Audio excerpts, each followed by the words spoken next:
Boom! What is up, beautiful people? Welcome to How to Trade During the Midday. That right there is your boy. Joey Options, and I'm Sharif. And I was muted. Thank you, Andre. A little anticlimactic, but everything's fine. I'm still muted. Oh, you know why, Andre? Why? My mic is off. Your mic's off. There we go. Sorry Mic's about off. that, everybody. All right, cool. let's bring in the chat, and we'll shout out everybody. All right, who do we got here? We got Lightning Bob, Eddie R, Sarah Burdette, Phil Rich, and it wouldn't be a day without Charlie Taff, or, of course, the world's greatest mod, Bears versus Dang Bulls. I'm talking about you, my man. Shout out to Full-Time Trader. I know my mic is off. I got it. We got, who else we got? We got Johnson Tang. We got SRMRM. We got CG, Ryan G, Moy Cansado, RTJ. We got Take Profits, Foo. I love that name. Darth Buddha, Mary, Wing So, Nick Downs. How about one micro trader as opposed to, you know, the large trader? We got Tez, Mad Wordy, Jose Perez, and Blue Baron. Who else we got over here? We got Aram 31 and Sergeant Sexy 12. Ooh. I see you. Victor Lou, Lady Luckstar, Marcos, Zachary Deella. Sean's one of your boys. Ray David. Who else we got? We got the Beautiful Gate. Marky J, Northwest Sasquatch. I like that name, of course. Dad Trader, Small Cap Capper Trader Extraordinaire. Joseph, one more. Damo, I lied. Kirk D, shout out to you. Hope everybody has a fantastic day, been having a fantastic day. Valentine's Day. I hope everybody got spoiled today. So for those who are in the chat, yeah, I mean, it's been a pretty good session this far for a Friday. We had a lot of strong names right out the gate, Sharif. I know we have a lesson to touch on, but first we're going to hop into some of the top performing sectors this morning, guys. And at the top of its class today is the energy sector, up about 1% on the session. Financials sitting in second place here, guys, up about 0.5%. And then in third place is the utilities. So take a look at XLE, XLF, and XLU for those sector ETFs, guys, up as well, about 0.5%. We're going to go from the third last to last here. Industrials down about 0.1%, closer to 0.2 there, guys. Consumer discretionary 0.2 as well. And then consumer staples, surprisingly, is down about 0.5% on the session, my guy. But we're talking short squeezes again, so I think that's going to be a fun one. We are. If you could send him the tickers, because I didn't have an opportunity to. Absolutely. I appreciate you, Joseph. I just want to cover this trade super quick, guys. I usually don't trade before I get onto the show, but I did. I like this one, KDLY. This is one that we had earlier this week. It is a small cap gapper. It was on one today, but it's lost the bid, and now it's lost VWAP, so I'm no longer trading this. I got in at that 355 area, one reason and one reason only. The pullback into VWAP, it was money. We took it into 4, but as you can see there, 4 was as good as it could do. And we kind of get a double top, and this is where the shorts really went to town, through the break of the neckline, right around that $3.50 area. There's the double top. There's your neckline break, and now it looks like we are on our way to 3. I'm not going to take it long here, but we could find support because of this bull flag consolidation area. I'm talking about KDLY. It's up 25%. It's a multiple day runner, but it is now giving up the ghost. I've got plenty of small cap gappers ready on the side over here. Hopefully we'll be able to trade some of them, and they won't be, you know, untradeable because they'll have pulled back or whatever by the time we're done doing the lesson. So let's get right down to business, baby. We've been talking about short squeezes all week, and today we're going to continue into this lesson. So this specific lesson dives into fading the afternoon strength for meme stocks or small cap gappers, whatever. These intraday style trades. We'll explore how to potentially capitalize on the price pullbacks that sometimes occur after the initial hype of the day, okay? So let's get right down to it. So when you see meme roller coaster, really what I'm talking about are these small cap gappers, okay? And anything that, is not a large cap company and that has a somewhat suspicious catalyst. So here's the deal. So meme stocks, often fueled by social media buzz and retailer investor excitement, can experience explosive price jumps. We saw GameStop moving in the aftermarket yesterday because they're exploring crypto. However, this excitement doesn't always last. This afternoon phase, so to speak, describes the potential for a price decline after the initial trading day as the buying pressure subsides. So that's kind of the setup that we're looking for here. So how do you tame the afternoon fade, so to speak? So fading the afternoon strength in these memeing type stocks involves shorting the stock after its initial morning surge, aiming to profit if the price dips later in the day. While inherently risky because you're taking a strong stock short, right? And you're by definition, it's kind of a counter trend trade. This strategy can be very lucrative if executed correctly. So let's talk a little bit of how to do this. We're going to talk about the RSI reversal short. You basically using the RSI. Okay. So here's a strategy for fading the afternoon strength in these meme stocks. Using the relative strength index, RSI for short. So number one, you identify that stock that you want to look at. So you're looking for these memeing type stocks experiencing significant price increases in the pre-market or in the early trading day. That's step number one. Step number two, you start looking and monitoring the RSI. The RSI, if you don't know already, is a technical indicator that measures how overbought and oversold a stock is. And I'm going to pause right there because I want to let you know, if you don't know what the RSI is, we have an absolute banger of a video by Brendan, by Neil. It's live on the Trader TV website or YouTube page right now, and it's quite lengthy. It's an excellent explanation and very well done. So if you don't know what the RSI is, or if you just kind of know what it is from a superficial sense and you want more of a deep dive, get into our YouTube homepage right now and make sure you're adding it to your watch later list, okay? Step number three, you're waiting for the RSI overshoot, essentially your wait signal. As the meme stock price surges, the RSI will typically rise as well, right? Typically rise as well. You want to wait for the RSI, though, to kind of reach into that overbought territory. That's typically a print above that 70. It's not a hard and fast rule. It's typically 70 and above as a general rule. And then the afternoon fade confirmation. This is your entry signal, so to speak.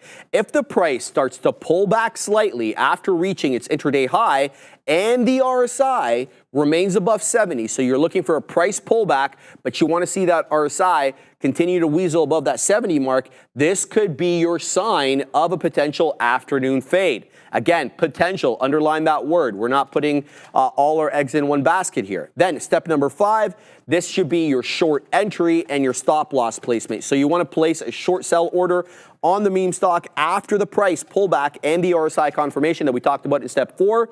And then simultaneously, you want to set a stop loss order above that intraday high, to limit potential losses, obviously, if the price reverses and continues weaseling on its merry way to the high side. But remember though, guys, the afternoon fade is by no means guaranteed. This is a very, very basic explanation of a much more complicated strategy if you want to employ it in real life. So definitely keep your eye on these meme stocks because they can be awfully volatile, and let's call a spade. The price might continue to climb despite the RSI being in that overbought territory. And quick exit is key. I often say this while I'm trading these small cap gappers. They hang around in that price level for not that long. They're around for a good time, not a long time. So if the price starts to rise again after you short the stock and it's making those higher highs and higher lows, exit the trade quickly to minimize losses. Again, the reason I say that, you're by definition taking a counter trend trade. So it's higher risk by nature. And then risk management, always we say this, is absolutely crucial. Shorting involves significant risk, as you can lose more than your initial investment, obviously, because theoretically it's unlimited losses. Only allocate whatever you can really afford. I don't want to say a small portion because everybody's going to be a little bit different. Whatever you can afford to lose on the day to such trades as they're a little bit more higher risk. Joseph, nice, short but sweet lesson for a Friday. Yeah, that's it. It's a Friday. It's Valentine's Day. Everybody getting those sweets in today. But I mean, Meta is absolutely insane. This thing has gone parabolic. If we can pull up my screen, we'll take a look at it. Also took a couple stabs here on IBIT, just not working. It's not really in breakout territory either. So I just got to be weary of that. We'll go over NVDAs daily as well too, and just why this thing is breaking out and where it opened up from a daily perspective. So we'll take a look at that. But look at Meta. This is absolutely insane. How much higher can it go? It's going on an extreme angle. Yeah, and it's just not stopping. This thing, I don't even know really what to say about it, but it's just continuing to go higher day after day after day. So if you're locking in profits, then congratulations to you, because this move is absolutely phenomenal. Let's pull up NVDA and see what we got going on from a daily perspective as well too, guys, because I just want to point out what's been going on with this stock for the past little while. We know it's been extremely choppy, but I think it's really important to notice where candles are opening up on the daily. And sure enough, here we are. So we know what happened here, DeepSeek news. And then we breached the gap here again, and then we just put in these consecutive green days, put in a nice little consolidation right here, and then we sit on top of this range here, on top of this resistance range, and then now we're breaking out and filling up more of this gap. So I expect this thing to continue to move. This pullback, or this correction in the name on that DeepSeek news, I think is going to grab enough liquidity for this thing to make an all-time high, especially with the report coming out in a couple of weeks, the 26th, I believe. I think this thing is going to go absolutely parabolic, because after those big moves, you see things go all-time highs after that. So again, 700 million at the lows gone, or 700 billion, sorry, at the lows gone in market cap. Now recovering a lot of those losses. So again, you can't go wrong with this name at this point. Buying dips, I know a lot of people around here are buying them. I was buying them there myself. A lot of people are talking about SoFi in the chat here, Sharif. So we're going to pull up SoFi real quick for the people and see what we got going on there, and then we'll send it back to my guy. Oh, yeah, this thing is parabolic as well, too. We'll see if we can find some news. Adair, did you drop anything on SoFi, or? Not, she hasn't seen anything yet, but when she does, she'll definitely let us know. But look at this move here, guys. Nice bounce, forming those lower highs, and then boom, just to the top side now, up a nice amount here on the session, guys, about 6.5%. Oh, looks like your friend George Soros there. Oh, George. Yeah. Yeah. I told him. Yeah, he's an interesting guy, huh? We got dinner on Saturday. Soros Capital takes new NVIDIA, Chipotle stakes, exits Alibaba, Microsoft among top 4 Q moves. So Soros Capital Management opened new positions in NVIDIA, Chipotle, CMG obviously, and SoFi with 512,000 shares. So he weaseled into SoFi here with about 500,000, not even a little bit more than 500,000 shares during the last quarter of 2024, according to his 13F filing, which was issued today. Today's Friday. So that's what I'm seeing. That's the only thing for SoFi. So maybe we have some traders following his look there. So I'm not 100% sure if that's the reason it's moving. I haven't even looked at the price action on SoFi, but that's what I have on my blotter. Okay, we're going to shout a couple of super chats, and then we're going to send it to Adara in one hot second. Here are the super chats. Show yourself. Dang it. Oh, you got to go like this. Super chats. There we go. Fan funding. We got ChatGPT, $5 super chat, 150% on Meta from $732.50 from yesterday. Bang. Hope you boys are banking today. Happy Valentine's Day, everybody. Happy Valentine's Day right back at you, ChatGPT. Love the name, my man. Then we got DP Kane selling Donkey Kong and Hood, DKNG that is. Calls this morning, that's right down your alley, Joseph. Morning, thank you. Option lessons, boys. It's option lesson boy over here. So shout out to you guys. Thank you very much for the super chat. Are we still going to Adara? Okay. Still going to Adara. SoFi. So SOFI, yeah, Shreve was correct there. He did George Soros did get involved here. It's an $8 million position apparently, but it's worth noting these 13F filings are always a couple months removed. Usually when you get buying or selling, it's people reacting to this news. So SOFI here, nice push to the upside. They also have a decent short float, about 12%, and they get a lot of retail attention as well, which always aids these type of names. We just have to listen today about short squeezes, so be aware here of the short float in some of these type of names. Back to you.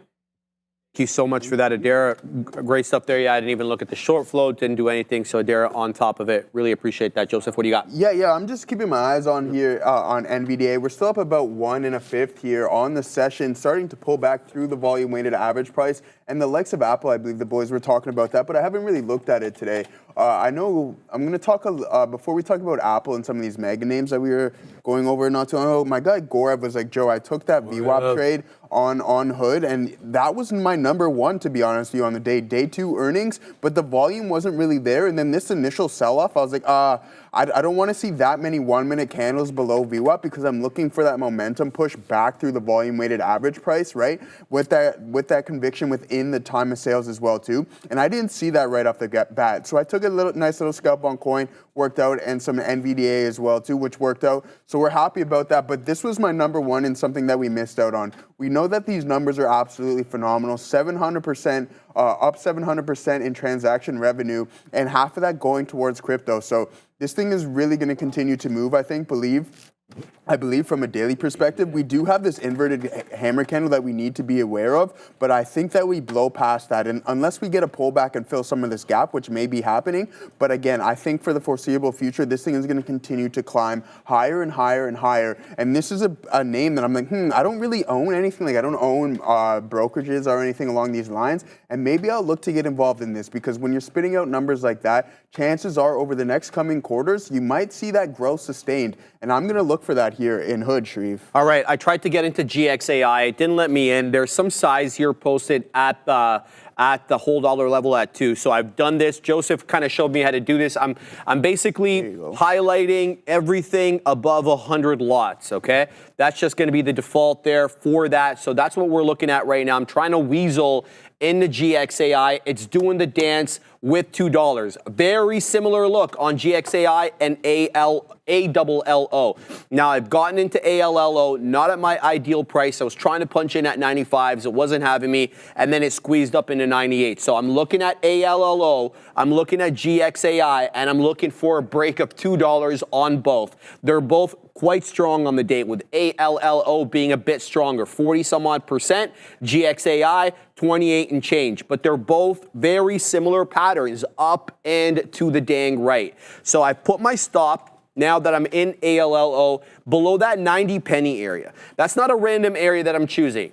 It was in price action resistance over here, and then it acted as support. So if it's going to break 2, it's going to have to hold 90. Otherwise, I want no smoke. Let's go back. Now I got the fill here on GXAI. So what's my move? Well, it's away from the 10 exponential. The 10 exponential right now is at 195. So I'm going to have to give it a little bit below that, 182 or so. I'm going to give it to around right there, and we're going to throw in our stop. But we're going to wet our beak on the way up, if possible. Why not, right? So we're going to layer our orders, a couple south of 2 and a couple north of 2 over here. So we're involved in both at the moment. GXAI is going to have to hold that $1.85, okay? Because that's the 10 exponential, whereas ALLO has to hold that 190 because that's price action, support, and resistance. So that's my move on both. We'll see what comes. We're in both positions right now. We'll see exactly if we can print anything to the high side. Tamimi, nothing says I'm drowning in love, but still playing it safe, quite like wearing a red life jacket on Valentine's Day. Dang. Woo! Money, money. That is Joe. The Katina man spun the money. I'm not even really sure why, but I like your comment. Thank you. I appreciate that. I don't know if I should be offended or should laugh. But either way, we're involved in ALLO, Joseph. We're involved in GXAI, and that's what I'm doing right now. What do you got, my man? I don't know, man. There's a red life jacket. I like that. I like that one. So yeah, I heard Katina man, he's like, yeah, someone in the chat said it's like it's not a vest, it's a life jacket. And we had a good laugh on that one. So we won't pick too much fun at you guys. All good. It's all good. It's all fun and games. Yeah, guys, the market is really starting to come in here. I decided to take a quick long on Tesla. Why? Because we have this signature at an extreme low. We're down almost 2%, or probably closer to 2% now. So this is TSLA, but we have this this hammer candle with that isolated volume, and that's something that I always keep an eye out. But with the market pulling in like it is, this thesis may not work out. So if we break the low, then we're just going to get out of the trade, and that's it. Again, this style of trading is so simple because you have an entry and then you have your defined risk. You don't complicate the system, right? You find those hammers, You identify them at extreme highs and extreme lows and at VWAP as well too. And then you can just use the length of that candle as your stop loss and your entry. And then you look for the mean reversion setup. So you're going to look for VWAP as a potential target. And then you can start going into the pre-market lows, etc. So this is what it's looking like. Again, we may break it to the downside. Market really coming in heavy here, Sharif. Apple is, I think, you know what? I like Apple at the support level. So we might have to get into this a little bit here because it's been on a monster run. We'll touch on Apple, as I mentioned before, real quick. So here, I'll pull it up. Okay, now we're in this. And just see what we got going on from a daily perspective. I got to keep my eye on this TSLA as well, too. So here we go on Apple. And here we, nice recovery in this name, guys. So not too far off of those all-time highs. Only about 6% now. This is going to be a key pivot for us to break through. I think we're going to need that momentum to step in. We do know that Apple is releasing something, I believe, next week. Is it, Sharif? Yeah. So that's going to be really important. Is this going to be a buy the rumor, sell the news type event? Maybe, possibly. It depends how influential and how much of an impact this new device has, because none of us really know what it is. So until then, I think you just got to buy this name, and if it's a little lackluster, then maybe you can look to get out a bit, I think. There. All right, Adair, what do you got? I don't have anything on the market drop, but I have a couple of stories that are coming across that I think are worth noting. Citigroup here, apparently, according to the information, is exploring adding crypto custody services. We know there's been a lot of talk here with Fed Chair Jerome Powell about saying that really, like, there's nothing wrong with these banks holding crypto as long as, you know, the customers are involved are sound. So I think this Citigroup catalyst is pretty interesting here. Also, Donald Trump, along with Prime Minister Modi of India, launching this U.S.-India Compact initiative. I'm going to have to read a little bit more about this to make sure I understand it. But just so you know, that is a headline. Not seeing anything, though, on the market as a whole here, guys. Back to you. Thank you very much for that, Adara. All right, I think I'm going to weasel also into AURR. Two bottoming tail candles through the 10 exponential. So I've got an area that I can say to myself, no, this isn't setting up. So I'm going to take it out below 1035. All right, so we're already moving up on that. So it probably behooves me to wet my beak here. Let's throw out some orders and hang out. Okay, so that's a look. Let me throw out my stop on this as well. So we're going to go ahead and go like this. And then we'll give it to there. There we go. So we're already wet our beak on that. Here comes ALLO again. I added on the dip into 94. Now I'm waiting at 2s. Look, it's clearly a hidden seller. I mean, there's barely anything posted on the gateways here at $2. Yep, where all these prints coming in, we can't take it out. So that's lesson number one there for hidden sellers. You can kind of see it live in living color. Look at that. All these prints coming in and nothing getting taken off the gateway, right?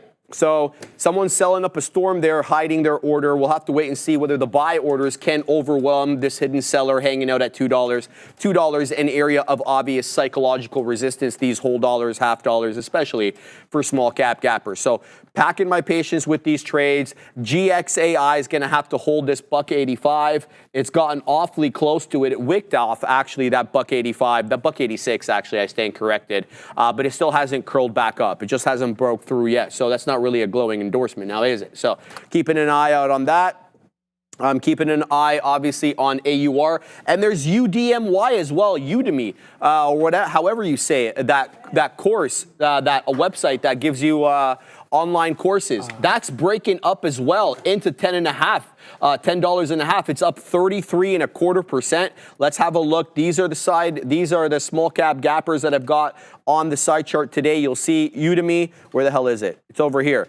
It's at day's high right now, 1043. That's a hell of a bull flag that it's got there. It's obviously above the pre-market high. It's at the day high right now. I want to see if this wants to continue. I don't know what the headline is, and I don't have time to look right now. So we're going to look for technical trades. It's very respectful, Udemy right here, of the 10 exponential moving average on the 5. So if you're looking to get in, you could be, I could be persuaded to get in possibly on a pullback into the 10 exponential. So I'll be keeping an eye on that. I'm in 3 trades right now, AUR, ALLO, and GXAI. GXAI looks the worst of the 3. but at least I have an area where I know I am wrong. I'm going to get out at that $1.85 because that will be a technical break of VWAP. Joseph Wilson, what do you got on your side? Yeah, I'm just shooting a little quick message to Andre I here. can Yeah, no, continue. that's okay. We're good now. So here we go, guys.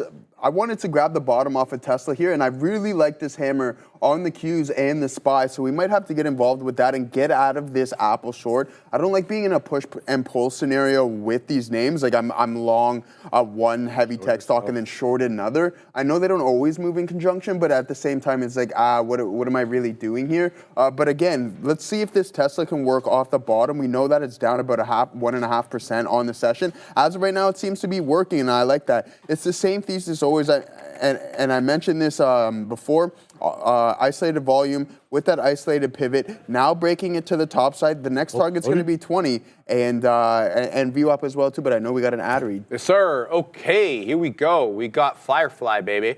I don't know why it's not letting me open. There we go. I apologize.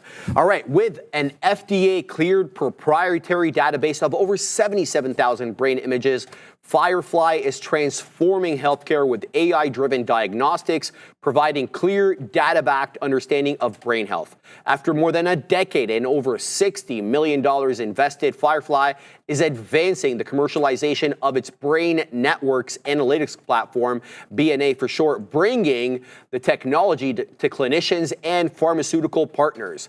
Firefly is enhancing the diagnosis and treatment of conditions such as depression, dementia, anxiety disorders, concussions, and ADHD, while also accelerating drug discovery and early screening for conditions like Alzheimer's. I got to champion that kind of thing. Shout out to the great folks there at Firefly. I hope they have success with alleviating some of that. So here's the deal. We took out some there on, what's it called? AUR. That one continues to make higher highs and higher lows. It was a double bottom into the 20 exponential. And here we go. Where are we long? 51s. Just took up there some at 69s. Now we're going to hang out a little bit higher over here I'm going to hang out at the high of day. 77s. That's a high of day. 1077 HOD. It's going to have to hold that area. GXAI. I've got one more penny, and then I already got stopped out. Okay, so GXAI will take a first L on the day. That's kind of how it works there. ALLO. Now, this is the one that we've got the position in. It keeps rejecting too, and now it's no longer a hidden seller that's hanging out at $2. Now they're posting on the gateway, and there seems to be some size here of note. There's a few, I want to say about 1,000 lots of what's posted. It's what is not posted that is keeping us down here. Now, that's the bad news. The good news is keep your eye on the bid as well on the left side of the level 2. Well, how come? Because you want to see who's backstopping you if the price is to drop. So what I mean by that is if there's big orders that are coming in on the bid, you can make the kind of the hypothesis or the assumption that if you get a big sell order, that big buy order at least helps block the price from dropping as aggressively as it would have without it. I hope that didn't confuse everybody. So what I'm looking for here, ideally, is as the price moves up, I'm looking for buyers to move up with me. Big buyers, that is. So that's kind of what we're seeing over here at 96. But by the same token, we're seeing the big sellers also hang out at that $2 area. Here comes ALLO. I'm waiting at 77s. This is close to taking out the AUR, excuse me. This is close to taking out the high of the day. We're seeing 75s now, 76s. Can we get that? I'm not going to wait. We're going to take it out right there. Bang. All right, so now we're going to post. North of that, Joseph, we're going to hang out in the 80s now that we took it at 76 without waiting for 77. So let's see if this one wants to keep going here. AUR to second day play today, not as strong as yesterday, but a respectable 14%.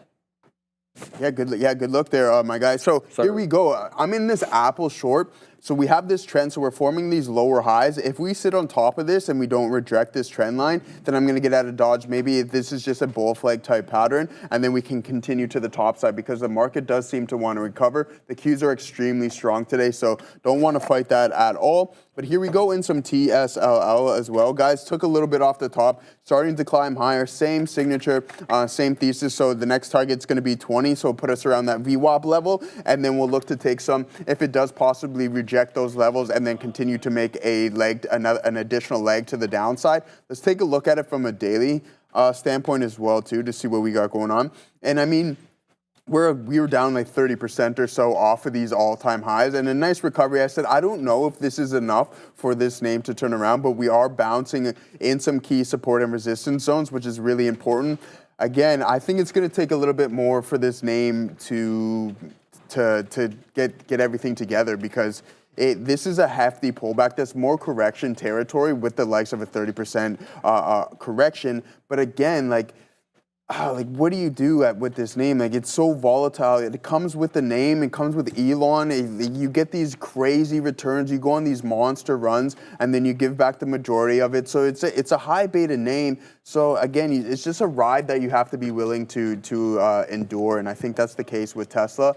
And it might be for the foreseeable future until, well, maybe short duration, but until something else happens, then I think it's going to continue maybe to the downside and correct. You can always grab it at these low levels as well. Maybe look to allocate a little bit, whatever you're looking to put towards it, break that up into fifths, and then slowly DCA into a longer term play on this name, because it only takes like that, like one spark. As soon as he announces like, hey, Robo-Taxi is a full-on fleet released in Austin, then I wouldn't be surprised if this stock just started soaring to the top side. And I think that's going to be the case in this name. But let's see what else we got going on here. Going to stick in this. I'm still in this Apple. We're not going to get out of it until that trend line is broken. And as of right now, we're holding it too, guys. So keep that in mind. Those lower highs here, really, really important. And maybe we flush back to the downside. Let's see what everybody else in the chat is up to as well. So Los Polio says, coin trying to reverse now, hammer on the 5-minute. I like the way you are thinking. Let's take a look. Yeah, you're going to get I think we're going to get the nod on this. Is it ready to turn around? Sharif knows that this thing had phenomenal numbers. And I'm like, yeah, well, when you see Hood do this, expect this to happen in one of the largest kind of exchanges here for the crypto space, right? This is the massive brokerage. I think if you're opening up a crypto account, you're first looking at this name here, and that's Coinbase. So let's see if this comes into fruition there. If we break that low, then you got to get out of Dodge, but it might turn around. Nice consolidation phase, leg lower, isolated volume, nice hammer pivot. If it doesn't break there, I'm going to join you on that long, but let's see what Adair is up to. So I was just reading here through that United States-India joint leadership statement that was being made. So they basically announced this compact initiative. So that stands for catalyzing opportunities for military partnership, accelerated commerce, and technology. So with that in mind, I would keep an eye on Palantir, if not for today, just in general, because A, the military element, that's definitely a very large part of Palantir's business. But also in this letter, they talk a lot about here the, I guess, business combinations or connections between India and the US. They mentioned partnerships involving Anduril and L3 Harris. Both of those companies also have partnerships with Palantir. So PLTR could benefit, I guess, tangentially or maybe eventually directly from this letter, guys. That, from what I read through, that seems to be the only thing that I would think is worth noting. Palantir potentially on watch with this catalyst, guys. Back to you. Best interview people have to watch if you're... Yes, I was going to tell him, Madera. Alex Karp and the CEO of L3 Harris, the poor soul of the L3 Harris CEO. He's like sitting there as Alex Karp like talks about, you know, he's an aggressive guy. And the L3 Harris guy is like, you know, he's a calm guy. You know, you could tell he's, you know, just a regular run-of-the-mill CEO. He chooses his words carefully. Alex is like, we need to go after our enemies. We got to call it the Department of Offense, not the Department of Defense. L3 Harris guy is just like, okay, this guy's nuts.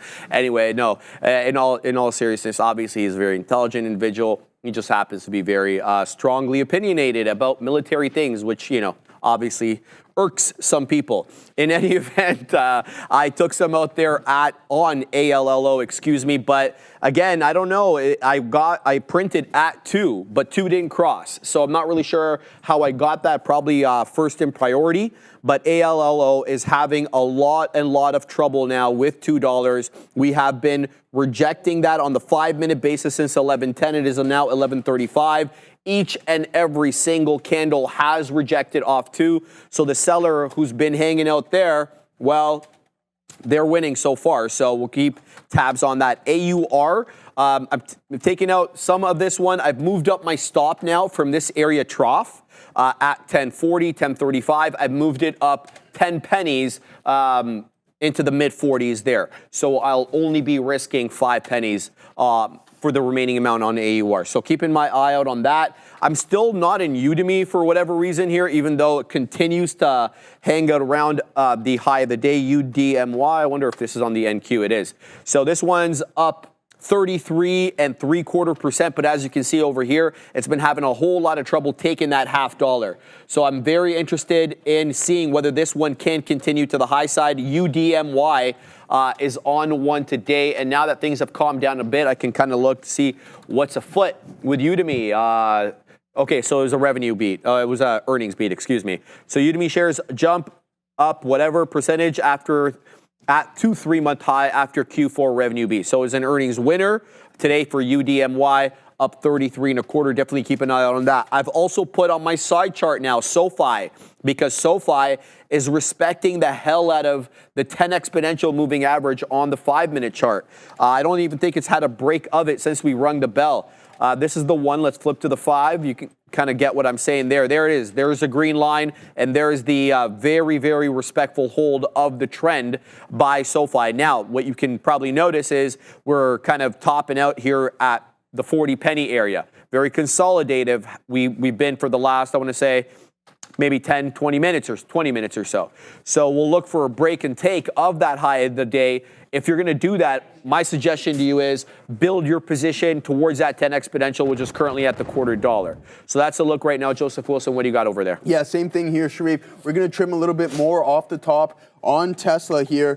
As we continue to move higher towards VWAP, Gorev, you see this, man, the hammer candles, you're killing it as well, too. So we're killing that on Tesla because it was at an extreme. It was down a significant amount. We take a little bit more there, guys. But let's take a look at Apple. So for me, I just want to talk a little bit about stop losses, right? Like, so you can see that we're kind of chopping within this range here, guys. Right? Everything good? Yeah. Well, oh, okay. Oh, okay. Yeah. So here we go. You see that we're chopping around in this range, guys. But I'd be doing myself a disservice if I had my stop kind of in the middle of it, right? So that's why it's like, okay, you're forming lower highs, draw that trend line, and then if it breaks and holds, sits on top of it, then just get out of the trade. But as of right now, it's just chopping around, rejecting that high, and then heading back to the lower half of that channel. So until it breaks it into the top side, there's no reason for me to get out. And I think that's really key for when you're setting your stops too. You want to put them in ranges where it's not like in the middle of a range. He's up next. Oh, okay. Okay, all right. Okay, crew over there. So we're gonna go over to the new crew here shortly. But here we go, guys. Like it's like okay. So when you're putting your stop losses, money. I mean, when you put in your stop losses, you don't want to put them in these ranges. You want to put them above the range, right? So you don't get lick grabbed or anything along those lines. You want to put it in a safe spot, and then once the trade starts to work, you start adding to those positions. Thank you to Brankles and Wayner for really helping me hone in on that and start pushing those. Like, okay, nothing to issue with the stop loss, but it's like you have conviction within the setup. Start hammering shares, start putting on size, and really allow that system to work for you. And here we are, in this case with Apple, just holding on tight. If we break the trend, then we're going to get out, Sharif. All right, man. I've weaseled into Udemy. I'm going to give it really tight amount of room here, because $10.50 was an obvious level of resistance. There was size posted on the gateway there that it got taken out. So if it doesn't hold 10.5 and it continues to zig and zag, then I want no part of it. So we're long at 58. So we're going to risk a few pennies here to see if we can continue to move our way up on UDMY. I think the high of the day is 61. So let's throw out some orders up in this, and see if we can extract some profitability off this one. Now I've loaded up SoFi over here, and I'm seeing that there is a seller of note at 40s. On SoFi. So it's getting a little away from it right now on the book. SOFI is what I'm talking about, with George Soros apparently working his position into that. So if we break and take 40, like I'm thinking maybe I should build my position a little bit higher here, or a lower, in the 30s, maybe high 20s, and then just give it to that $0.25. It's bounced off the $0.25 before. We're getting awfully close to it. So I'm making my decisions right now. We'll see exactly what we get, but I'm also keeping an eye on Udemy because it looks like it might be coming down and breaking up that $0.50. So that's not what I want there. What else? AUR moved up back into the high 60s. It's now having trouble with 70s, despite the fact that it's worked its way up into 75. I'm talking about AUR, kind of a consolidative move now as we get more into that light session of trading. ALLO, now this is looking like a rounded top. That is trouble, okay? Let me show you exactly what I'm looking at here on the 5. So I could still get out of this break even. ALLO is the one I'm talking about. This is the 5. Look at this kind of rounding of the highs there. So we've got a flat bottom, but look at all those wicks. Most of them are topping tail candles. That to me says that the sellers are taking a little bit of control here away from the buyers, despite the fact that we're knocking the door of highs. Now everything can change in a second if you have a big buyer who comes in and takes out that $2 area. But this concerns me, this arching effect and the topping tail candles and the inability to break $2. So ALLO here, a bit of a concern. Here comes 2 again. Here comes 2 again, and we reject 2 again. So let's see if this ends up being a topping tail candle as well, just like its predecessors. So we'll continue to watch, see what this one wants to do. I got stopped out of Udemy, I can see there on the side screen, which is fine. We risked very little there. But I'll get back in if this one continues to make higher highs and higher lows. What I'm looking at right now is ALLO, because now there's size here at 99s that's trying to backstop me. See those 120 right there that we're looking at? But look at this. There's more bids on the 99s than there is on the asks at 2, despite the fact that we can't break it. That's another sign there that we're looking at a hidden seller. And then when you look past 2, we're looking at 202. Look at the amount of size hanging out at 202 over here. We have easily 1,000 lots from what we can just see. So there is trouble, I think, on ALLO unless we can really take out that 2, and then we can talk about possibly using 2 as support. But that's a little trouble right now, Joseph. What do you got? Yeah. So we got out of this TSLA trade, came back to the break even. We didn't hit the target we were necessarily looking for. That's okay. If we pull back a little deeper, and then maybe we can just get right back into the trade because we're break even right now. So there just might be somewhat of a pullback. We'll wait for the signal for it to turn around and then maybe hop in once again. But we get the partial here, partial there, and then the stop out. But we're still sitting in this Apple trade.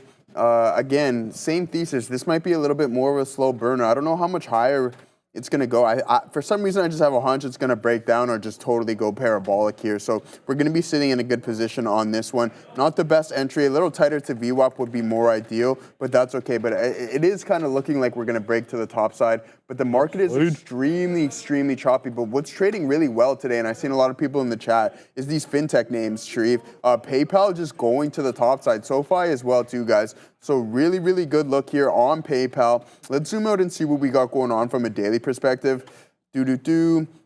Oh, okay. So, I mean, this thing was down in the dumps for a long time and a big recovery off those lows. I know a lot of my buddies were grabbing some around the 50s and 60s of this name because I think a lot of Americans use it. I know they got Cash App, PayPal, etc., and I use it as well, too, for certain things.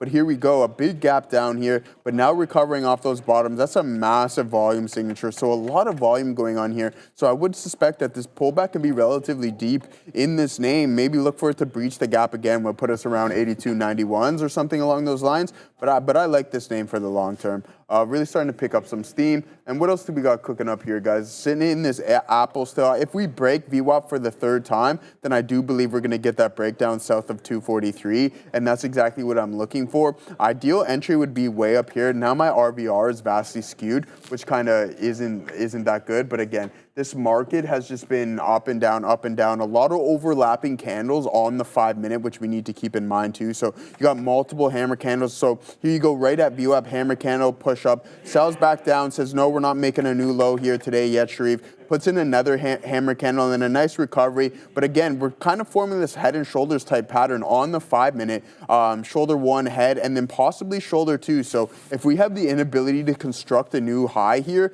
then I'm going to suspect, hey, this pattern might come to fruition, and then we break the lows here on the Q, Sharif, which would drag the rest of the market down with it. All right, I think we're going to Adara. Let me know. I didn't hear anything. We had a pretty massive earnings night last night, so we're going to do a little bit of a revival of this segment we do every once in a while during the midday, and it is an earnings review, if you will. It doesn't have a formal name, But there are so many earnings. I want to talk about some of the ones we haven't discussed in as great of detail. If you missed it around 10:30 a.m. during the main show, I went in depth on Coinbase earnings. So now we're going to take a little bit of a look here at Palo Alto Networks and DraftKings. PANW, I know Sharif talks about this name here, Palo Alto Networks, beating on EPS and also beating on sales. And I don't know if that's for me or Palo Alto or all of the above, but regardless, we'll continue here. Total revenue up 14% year over year. They also had remaining performance obligations grow by 21% year over year. And they said that their next generation security annual recurring revenue actually grew by 37% on a year over year basis. So lots of growth here for the company. And also, we're talking about DraftKings because this is a beautiful push to the upside for DKNG.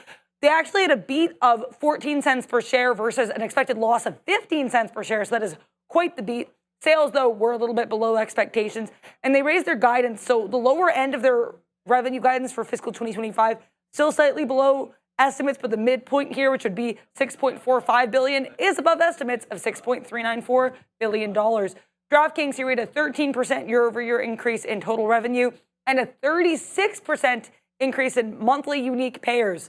They also had, unfortunately, a 16% decrease, though, in ARPU. So average revenue per user actually dropped for DraftKings on a year-over-year basis. That's a pretty huge metric for anything that involves media or users, so I think it's worth noting. And we'll talk here about our new earnings board. This one has not been yet released on X. You guys are seeing an exclusive preview here.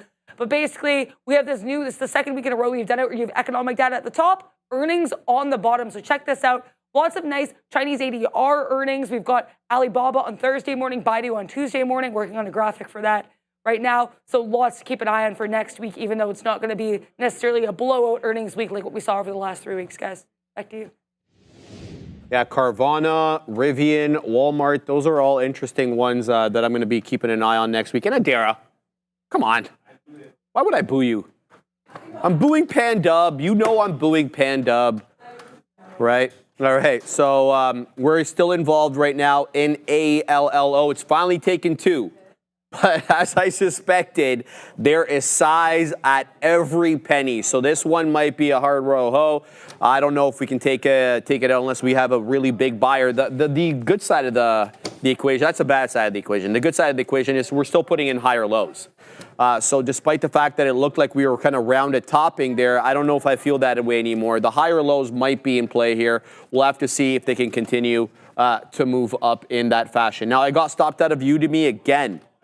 So I'm 0 for 2 on that. But now it's back at the 10 exponential. So maybe I shouldn't have been trying to front run it at the $0.50. What I'm going to do is I'm going to get in here again. Hopefully I don't go for 3 on this thing. And we're going to give it to 24s. Let's go. And hopefully we can extract some profitability on this you know what. So we'll layer the orders and see if we can eke out some profits on this bad word stock. So that's a look there. So Udemy back involved in that one, looking for the 10 exponential on the 5 hold, up 32% earnings winner.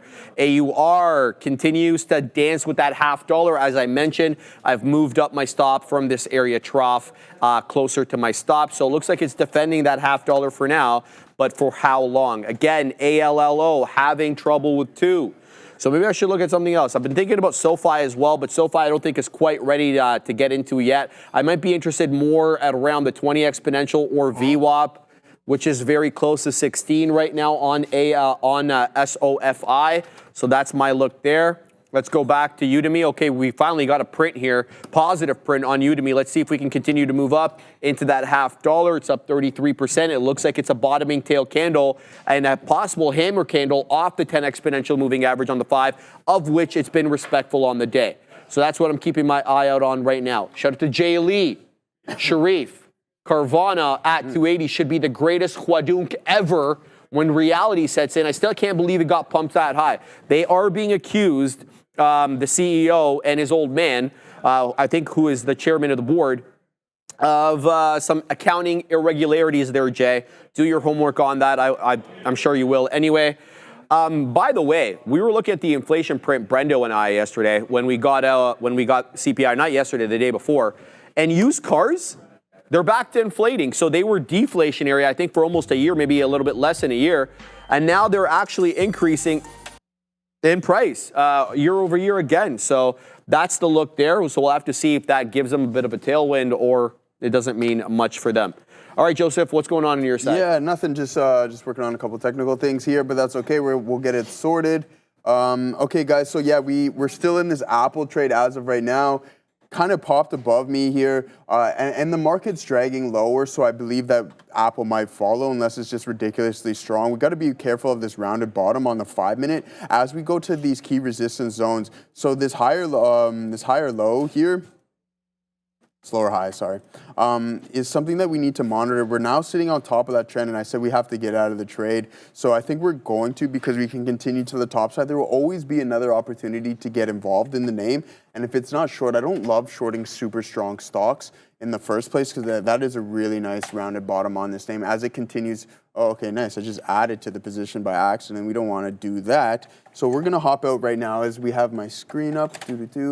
Okay, so yeah, now we're out of that position. I do think this is going to slowly climb higher, but we're back into some TSLA here, guys. Looking for that continuation through VWAP. The weaker of the big names here, which isn't the best. And again, the overall sentiment in this name, not the best either. So the pops aren't as strong, as aggressive as they can be in some of the other stronger names. So let's keep that in mind. But let's also go over some of the top volume stocks in the session, ranging from $15 to $1,000. And in first place is INTC with 122 million. I heard Katina Man talking with Obi on that. So we'll take a look at INTC real quick. So yeah, it's still to the downside, down 3.5 here on the session. But let's see what Adair's up to. Get it, Adair. We have a Ming-Chi Kuo tweet. Ming-Chi Kuo, if you do not realize, is a supply chain analyst here. He does a lot of talk on here on Apple and AAPL getting mentioned here. He said the iPhone SE4 is expected to ship apparently 12 million units in the first half of 2025 and then 10 million in the second half of 2025. That's performing slightly better than previous SE models. So expecting, I guess, stronger than previous SE model shipments. But like you said, not only will this help smooth out the usual seasonal dip in shipments, but it also is likely to help boost the adoption of Apple Intelligence devices. So basically, Ming-Chi Kuo is saying that the expectations here in the supply chain for iPhone SE shipments could actually help with regards to their Apple Intelligence adoption, which you know has been a little bit mixed, guys. Back to you. Thank you very much for that, Adair. It's refreshing to see a Ming-Chi Kuo headline or tweet that doesn't poop on Apple. It's been a while, Adair. No, I'm kidding, of course, because there was one a couple of days ago that was positive as well. So, yeah, but thank you very much for that excellent information, Adair. Yeah, Wedbush had a comment on the dead one Apple today about the new Apple Intelligence being launched with Alibaba in China. Obviously, we've been talking a lot about weak China sales, and for good reason. It's their second biggest market, and they fall into the third place there in terms of handsets sold on the year, so that's not a good look. So we'll have to wait and see if that continues and what the deal is there. All right. Udemy coming back down into the 10 exponential again. We'll see if it holds. I put my stop at the $0.25, so if it breaches the 10 exponential, we're out there. I'm still having to pack my patience with ALLO. I'm still kept, optimistic with the higher lows and the flat top. This I perceive to be a really good candidate for a flat top breakout. I'm talking about ALLO. It's kind of the inverse of the flat bottom, where we continuously see lower highs with that, support area being the flat bottom, get defended over and over, but lower highs every time. This is the opposite, where we have higher lows every time with that $2 area still hanging out as resistance. So trying to pack my patience with this one, but obviously it's not forthcoming, and that's a problem.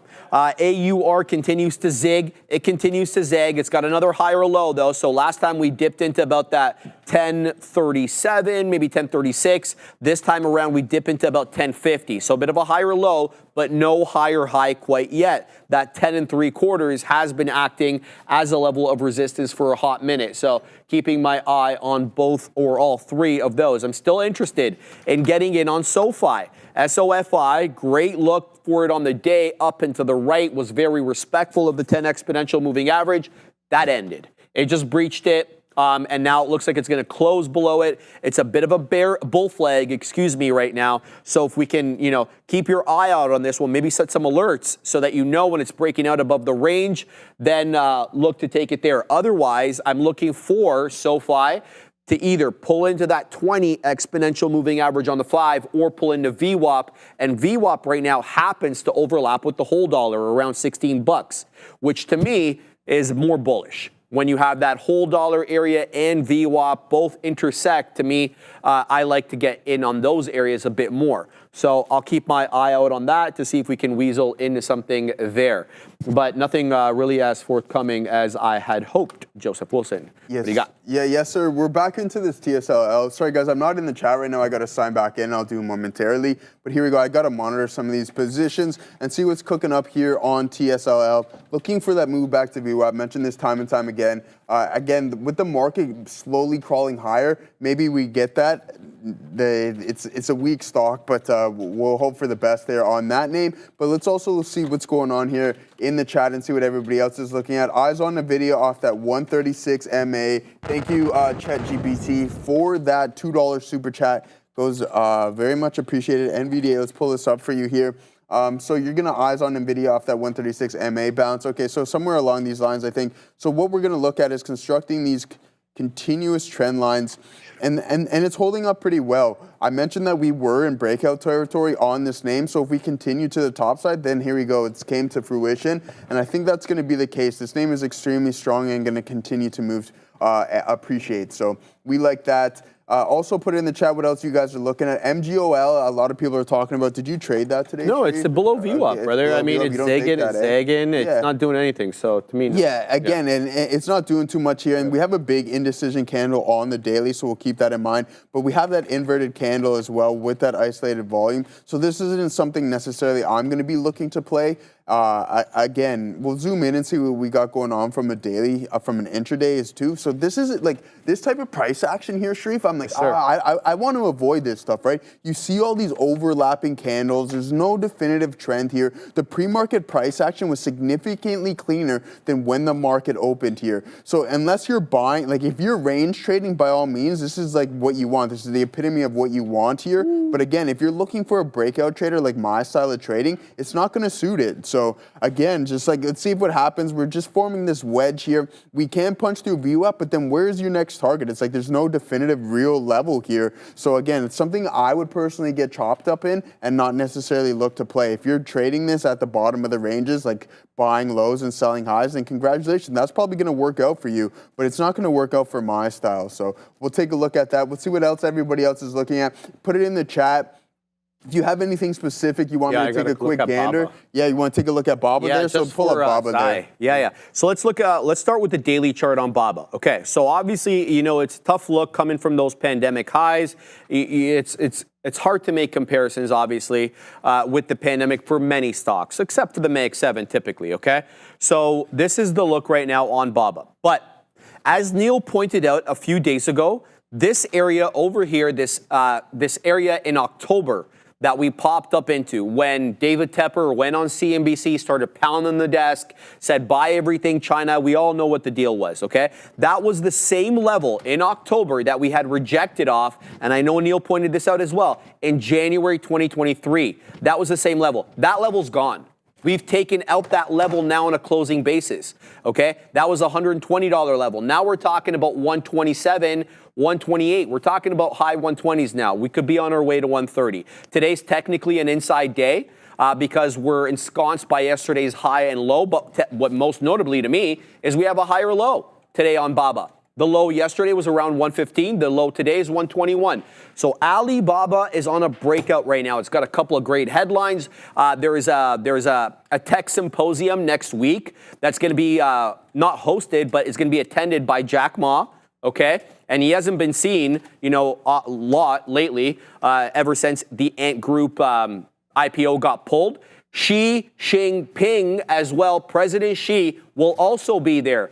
And to me, he hasn't been there since these, or he hasn't been to one of these tech symposiums since 2018, okay? And we've seen what's happened since 2018 till now. There's been a marked crackdown by the Chinese government against a lot of their tech companies. I think the winds of change are coming. Okay, I think specifically he's doing that because he knows he can't keep his companies down when Donald Trump is going to prop his companies up, right? So This might be a really good look right now for these Chinese ADRs, but as always, you should be selective with the companies that you choose. So that's the intraday look and my little fundamental take there. Now let's look at the intraday chart. So looks like we're working our way into VWAP. I like the fact that we broke the lower highs. The lower highs. So area crest, another area crest, and yet another area crest, but we take it out there. We had that lower low, but now we have that higher high, but we're still south of the volume weighted average price.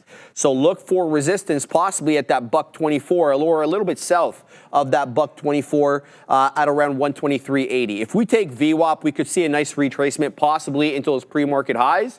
At around 127 and a third, 127 and a half. But we know how these Chinese ADRs act, right? Because they are heavily traded by Asian traders in the pre-market at 4 a.m., they tend to gap up aggressively. And then North American traders get a hold of them and they push them right back down. So they tend to fill the gap, right? So that's the kind of the characteristics of these Chinese ADRs. I like Alibaba. I like a lot of these Chinese ADRs now. Because I think that some political winds are changing in China. That's my little take there. Joseph Wilson, what do you got? Yeah. So we're going to hop into some coin here. I know Los Folios is in it as well, too. Again, so the same signal as Tesla here, guys. Inverted hammer. He has a significantly better entry than I do, but I'm still playing the break of this. So we held those lows really, really well. And that gave me enough conviction to be like, hey, let's maybe see if we can hop in this trade. Let me get this out of here. And remove it. Okay, so yeah, so this is why I'm in it. So now we're really starting to move here, guys, really to the top side. The report was phenomenal. We like this name. So we're going to start to trim some off. It is extremely volatile, so that average true range is really starting to kick in because we know of the report as well too, guys, right? So those options premiums are also going to be increased, but I think we start to recover. We're down about 6%, over 6%, Sharif, closer to 7%. So on this name, again, the crypto space, if you're looking to open up an account, you don't own one, I think this is who you crowd to, and I think a lot of names are as well too. There's a lot of things that I used to check on Coinbase and be like, hey, what's the overall market doing, and all the amount of meme coins that you can trade on it as well too. You don't really have to go to those underground markets that Wayner definitely knows about. So he's got it all over there, man. Are you talking about alternative? Yeah. It's a different world, man. He introduced me to a whole different world there. It was pretty cool. Yeah, it's true, man. It's like you I'm wouldn't not even laughing at you. believe. It's just because it's so him. Yeah, it's That's him. You know what I mean? He knows what he's doing. So yes, sir. Here we go with coin, guys. Continuing to climb higher. Let's check out our TSLA before we send it off to Adara. So yeah, pulling back in, really weak name, not something that maybe we want to stick around in for too long. If we decide to break this 1960 level and these key support systems, then we have to get out of Dodge and just stick to these strong names. But let's see what Adara is up to, and then Neil with the lesson of the day.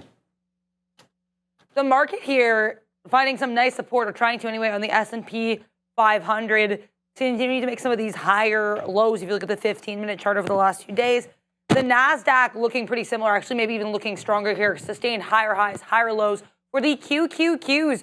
So much in watch today. I mean, a lot of these, I guess, second-tier earnings names. We had Palo Alto Networks, we had Coinbase, we had DraftKings, we had Roku, we had Airbnb, we had Moderna. So pretty stacked earnings list. And as we just talked about as well, decent earnings for next week too. So certainly keep an eye on these. Also keep an eye on these Mag 7s because a lot of catalysts here in that space. I actually just posted a post on X at TTV Research showing that 5 of the 7 Mag 7 tickers are actually down on the year so far. Meta, though, was not one of them. Meta up on a great streak. And in a bull flag here, we have Bloomberg reporting that they're exploring trying to go into AI-powered humanoid robots. So a robotics and AI double whammy catalyst here for Meta. Again, just a report. Apple also looking pretty good here. Ming-Chi Kuo tweeting that the supply chain suggests there will be decent shipments here for SE4 compared to the previous SE models, which could also be a good sign of adoption of Apple's Apple Intelligence AI. So great look there. Make sure to like, make sure to subscribe, make sure to join us every single day the markets are open, which does not include Monday. Reminder, we're going to go over to Neil with his lesson of the day. Back after a day off. Take it away, Neil. That's right, my bad. You know, a little bit of a snow day yesterday, so no less. Actually, the lesson of the day yesterday is if there's 2 perfectly good hills and there's like multiple, it's like feet of snow between the 2, and the first one has a nice groove in it, maybe we should just toboggan there and not trek like 400 meters through deep snow so that we can go up a different hill, which worked out to be a heck of a lot of fun. But when you're recovering from an Achilles injury, it was actually pretty intense. So I had a good workout yesterday, needless to say. No, the real lesson of the day is if the big money's telling you something, just shut up and listen. And oftentimes we get wrapped up in the outsmart the market, this should be happening fundamentally or whatever. Like there's a million ways that we go about doing this, but every now and then you should just shut up and listen. And I'm going to use 3 examples of that today. The first one being Coinbase, because obviously the numbers for a lot of people that would have looked at their report seemed like it was pretty good. The EPS beat, all that great stuff. But sometimes it's as simple as, well, what's going on with this stock? It had been on an absolute tear to end last year, or at least late last year. And then suddenly, sellers can't go any higher through 330. Then it goes for a nice bounce at the beginning of the year in January. Crypto's holds those bids at 90,000, or Bitcoin does at least. And then what happens? Sellers at 300. So yesterday, on said good numbers, what happened on Coinbase? Tried to break out above 100. Not only did it go, it then attempted a pullback and bounced again off that 300 area. Then it ended up underneath. Now, no matter what you think of the numbers, it took all of that strength and all of that positivity and ended up holding underneath the 3 bills. So you can say whatever you want about the report, but there were previous sellers there. There were clearly sellers in the aftermarket, and it doesn't matter whether it's profit-taking or whether it's shorts. It effectively turns into the same thing. And at the open, all it did is dump. Now, obviously, one part of it is you could just not be long the stock, but to at least look for shorts is like an over-under play. Hey, it's not a long unless it breaks 95, 96, but just maybe look short. And then the other example I want to give you is one that's more fun, and that's going to be Intel. And here's an example of, if the market's telling you something or the big money's telling you something, again, listen. How many times did Intel hold this $18.5, $19 area? And when it starts going, great, this is a much bigger move than the last time it bounced off of this level. That said, when it puts in a green day or two off that level, just be a buyer until proven otherwise. This is a simple one. You can't expect it to always trend this far, but every now and then when you get that opportunity, you should listen. And I'm going to shout this next one out to Randy, because another fantastic example of this where it's so incredibly simple that your trade the last 2 days could have just been Rivian as well. Because the market's telling you something on Rivian. The last time it consolidated like this took a couple of months, and when it finally went, it was fantastic. Well, what do you see happening at Rivian? Can we figure this one out on the daily chart? Accumulation off the 200 period moving average? Yes. So what happens when it holds the 200 period and breaks out the local high? You get a long day. Oftentimes, all you really need is some kind of a small bias on a stock for a decent reason. And if it's as simple as big money clearly likes the bid here, or like the bid on Intel, or like the sell on Coinbase at 300, it just gives you a little bit of an edge. And that's all you need. You just need a little bit of an edge to work a trade. Now, I'm here to tell you that while up today, I didn't have a Rivian long, that's why we're talking about it. I didn't have a coin short, that's why we're talking about it. I was actually short Intel, but I mean, Intel had already made a move for a few days. But it doesn't matter. When you're evaluating your day or when you're looking back at opportunities, you want to ask yourself, did you execute your plan well? But you also want to ask yourself if you traded the best trades or took the best opportunities on that day. Because if there was lower hanging fruit, and I'm looking at you, Rivian, I'm looking at you, Coinbase, and I'm looking at you, SMCI, by the way. If you missed out on A+ opportunities to take a few Bs or A-, that's fine for your P&L. But it doesn't mean that that's not something you want to improve on. So there were some easy ones where accumulations, it's not really accumulation when you have a resistance level, but accumulation in Intel, accumulation in Rivian gave you some obvious opportunities to look for some longs, and sometimes that's the easiest place to start. Shout out to Randy, by the way, for pointing out the Rivian chart. I know he talks about Rivian every time he comes by in the morning, but this one today really does stand out. Because this is not an incredibly difficult trade. There's it bouncing off support. There's it taking out level 1. It's above prior highs. it's just a clean breakout trade with maybe a stop at the prior close. It's not that complicated technically, and all it does is trend to the upside. So sometimes that small bias is all you need, and the big money's showing it to you on the daily chart, and all you gotta do is go take it. That's your lesson of the day. Good luck, everybody.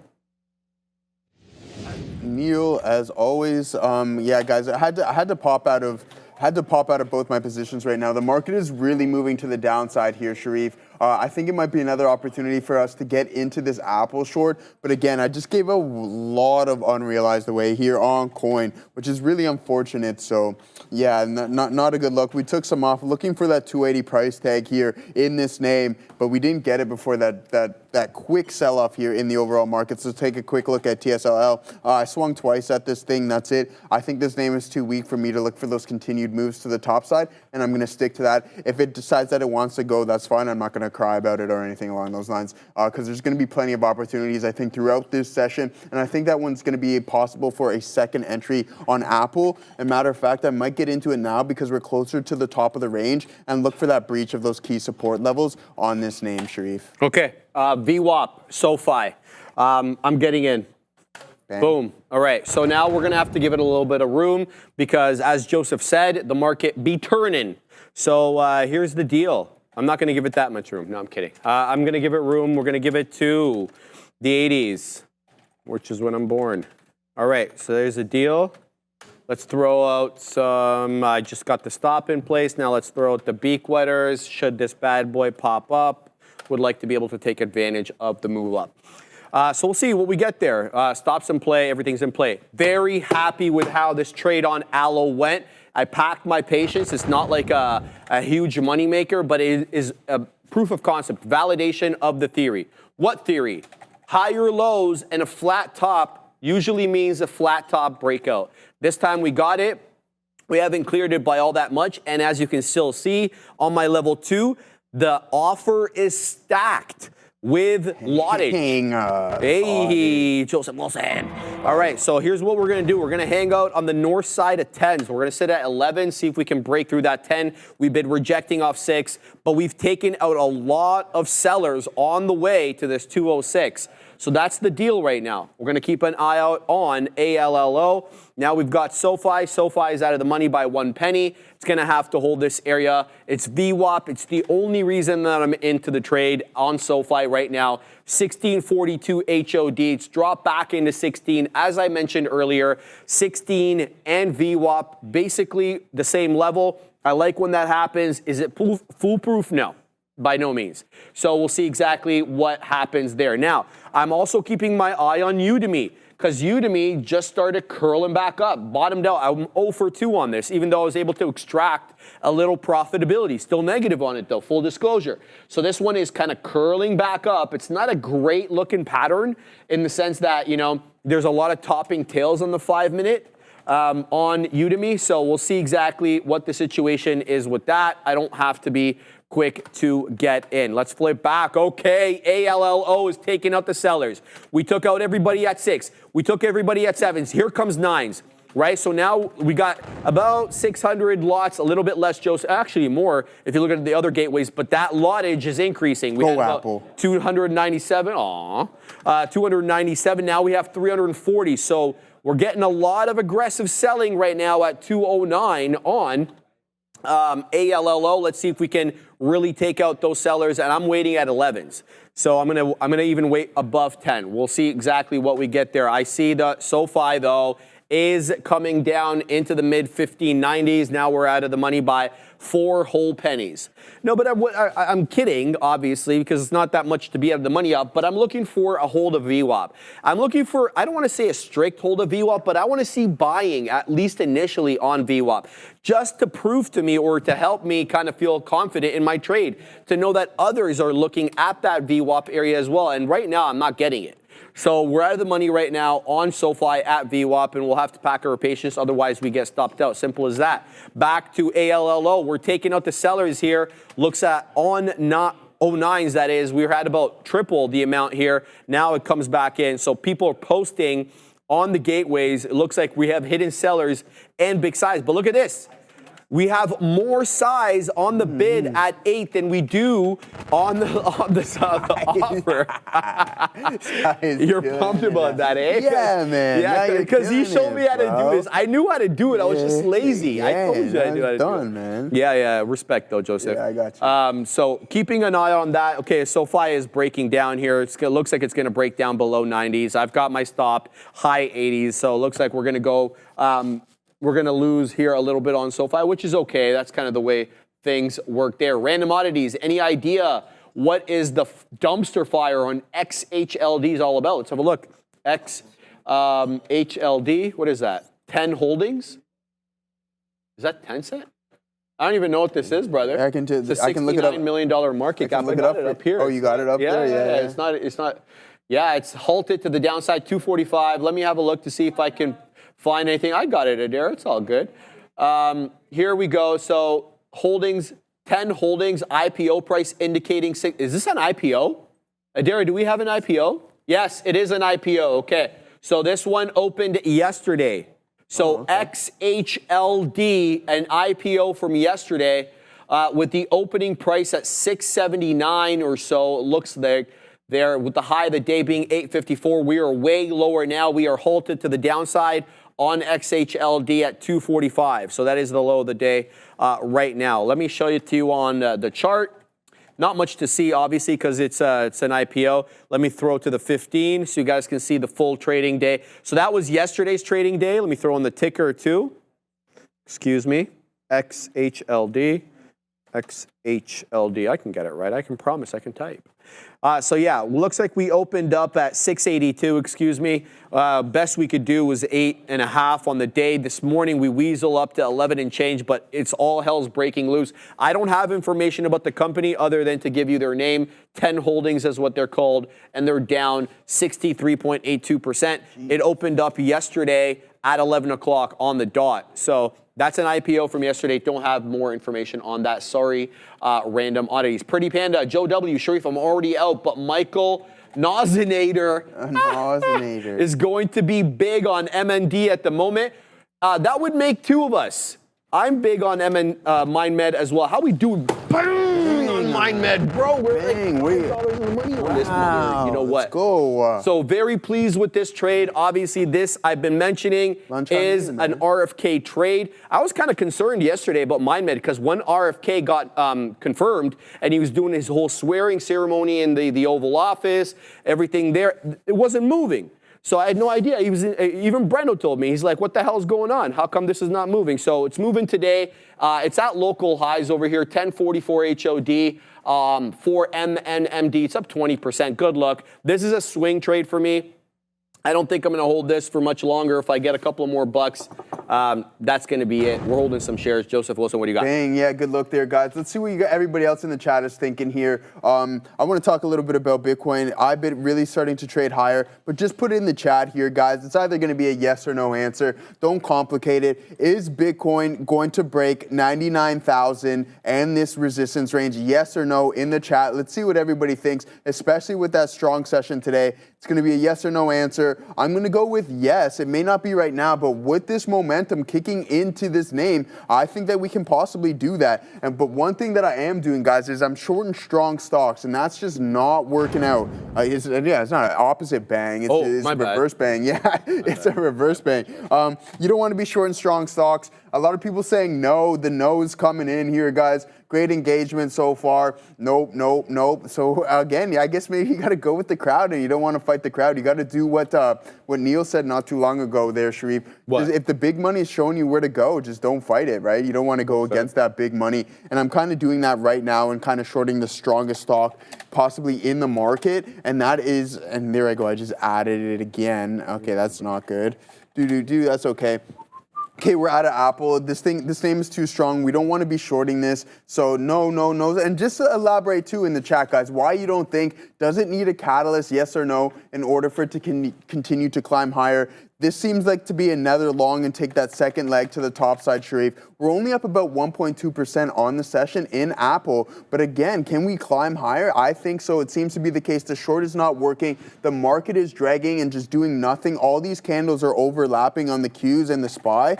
and Apple's holding strong above VWAP. Possible head and shoulders here on the 5-minute Sharif. I don't know what you think about this one. Shoulder 1, head 2, shoulder 2 here possibly on this name. But again, with the likes of Apple, it's really hard to short it, right? It's so heavily weighted in the market. Is that if this name is moving higher and NVDA is slowly crawling higher as well too, then it's near impossible to get that short in these names. So, but let's also take a look at Microsoft. Let's see what Microsoft is up to.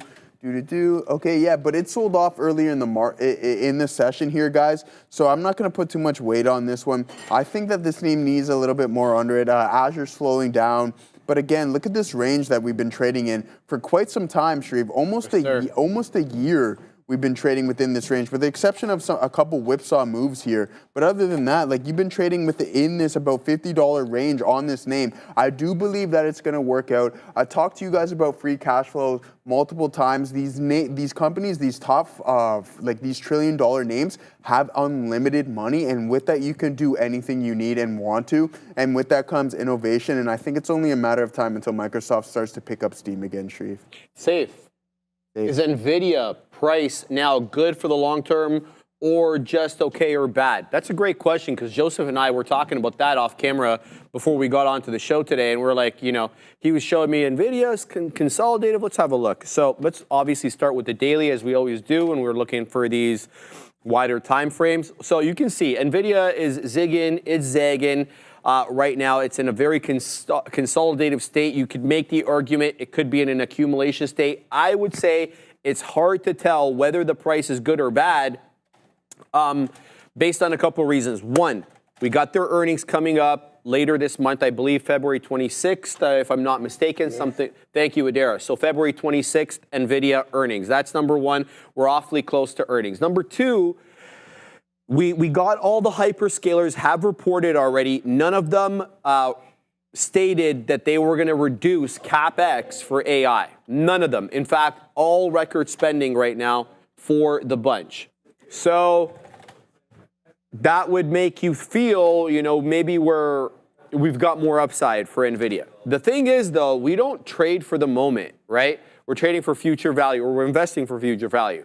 So what do I mean by that? So if DeepSeek's innovations are in fact true, and you don't have to agree with the numbers, right? Maybe they underreported the numbers for effect to get everybody's attention, but if their innovations are real, and a lot of the main people that are in AI are giving them credit for, then do we have, that situation where NVIDIA's gross margins are no longer 78% for a physical product, which is insane in and of itself? Why? Why am I saying that? Because maybe we don't need the B200. Maybe we don't need the H100. Maybe the H20 is enough. Maybe the A800 is enough. And those are all lower margin products. These are all GPUs, AI processors that NVIDIA has as well. So yeah, kind of hard to say, man. It's such a tough business to get right. In any event, I thought NVIDIA would have been absolute money at the 200 exponential or the 200 simple. That was over here, and we spent quite a bit of time all the way from January 27th until February 5th. We were hanging out at that level, and then we broke above it. We're kind of at the midway right now in between the range. I'd say this 135 area. Obviously, we're very close to all-time highs being at 153, but we've also got 3 lower highs over here, right, with lower lows. So it's really hard for me to give you an honest opinion. That's one of the reasons I haven't added into NVIDIA myself, and I've just been leaving the position as is. I don't know how to gauge it. So sorry I couldn't really assist you all that much with that, but yeah, it's a tough one for me to answer. What do you think? I think it's a buy. You don't want to necessarily chase it right now, Sharif. I think the PE is still relatively low on it. I believe it's below 30 times, which is, again, like with Google and NVDA trading with a low forward PE, then it's not really relative. It's not expensive to the street, right? I do think that this thing is a buy, but there is a lot with what Sharif's going on. Do people need to continue to spend the amount of money that they're spending on these chips? Maybe, possibly, we don't know. But up here, I don't believe it's a chase. If you positioned yourself well, then I think you'll be okay. But as of right now, I don't know. You're in this gap. You're starting to head in towards this range. Wait for a possible pullback. One thing that we can note is that the volume is very much increased here, right? So we know DeepSeek news, etc. But now look at it. It's just continues 1, 2, 3, 4, 5, 6, 7, 8. 8 full sessions, right? So that's almost 2 trading weeks of just consecutive green candles. I wouldn't chase all the way up here at 137. But if you were buying these dips here, like I mentioned, I was in NVDA at 118, added average went up to 120. And now I'm going to hold this for 140 and I'm going to get out of the position. That's the trade. If we go higher, then so be it. I do believe that eventually this name will go higher, but it's kind of stuck in a range like Microsoft as well too. But again, go back in the previous earnings reports for I don't know how many, for past 2 years, it's just been beating, raising, just beating estimates. So again, I wouldn't be surprised if this name does that. We sold off on the last report, and with that DeepSeek news, I do believe that we push higher in this name. But again, anything can happen, and I can be totally wrong on NVDA. So just be patient. Wait for price to come to you. I don't know how much you're looking to acquire or allocate in that position, but that's when you can just start selling CSPs. Like if you're a heavy hitter and you want to sell some CSPs, wait for that strike price to come to you. Wait for price to come to you. You can continuously sell 128s, some 128 puts, and then be like, hey, if you don't get filled, well, congratulations, you just collected a bunch of premium when the stock is still moving in your favor and you don't have anything else in your account. And that's something along the lines I would do, and maybe I would do in the foreseeable future. But right now I'm positioned well. I'm going to hold on to the shares that I currently have and wait to hit that 140 price target. And I'm not going to say it's going to hit it today, but I believe in the near term it's going to hit it maybe even next week at this pace that we're moving at. All right, I want to read some of the things that people are saying here. Memes says, Sharif, I disagree that there is less of a need for their chips. A more efficient AI model tells me that there is more headroom to make them stronger until we get AGI. I don't happen to disagree with you at all, brother. In fact, I think we're actually agreeing without knowing.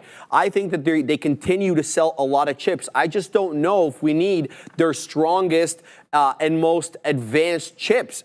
Again, if you kind of believe some of the things we're getting out of China is that you don't need these hoppers, or maybe in the quantity that we're talking about, in order to achieve great results. So if you start selling some of their chips, but they're lower margin chips, does that hurt their overall gross margins? Because again, a lot of people give them the price, the market cap, the PE ratio that they currently have because they have insane gross margins for a physical product. So I don't know if that changes how you view things, but I actually agree with you a lot. I think that chip sales don't end up going down whatsoever. In fact, they end up going up. Just do they maintain that same gross margin, and are they selling as many of them? That's kind of my thinking there. Glenn Smith, let's have a look at what he said. Sorry, I just lost it. Glenn Smith, as the ability to compute improves, demand for compute goes up. So regardless if it is more efficient, it just creates more demand for compute. Yeah, there's a theory that what's that one thing called? Something's paradox, or Jevons paradox, or Derry, do you know what I'm talking about? Jevons, right, or something like that. Yes, I think that's what you're talking about there, Glenn. If I'm not mistaken, let me know if that's what you mean there. I don't want to put words in your mouth, but yeah, I've heard that as well. It makes absolute sense. I don't know. I just worry about the gross margins, man. That's all I'm trying to say. Companies that have increasing gross margins are to be absolutely respected. Because there's a reason why their competitors can't eat into their gross margins. That's my thinking. But at what point do you say that that's the top? I mean, and then competition starts coming in. I'm not smart enough to know that. So I just don't want to give an opinion on it. Pretty Panda, MindMed keeps going. Are you in this for the midterm or what, Sharif? It can drop really quick. What's your entry? The thing is, bro, I'm in the 6s, okay? The thing is about this one, he hasn't even started cooking yet. He just got the job yesterday. So I don't know. You know, you're in the money. Maybe I wet my beak a little bit. Maybe we take some profits. I haven't really decided. I got to tell you, Pretty. Kind of just going by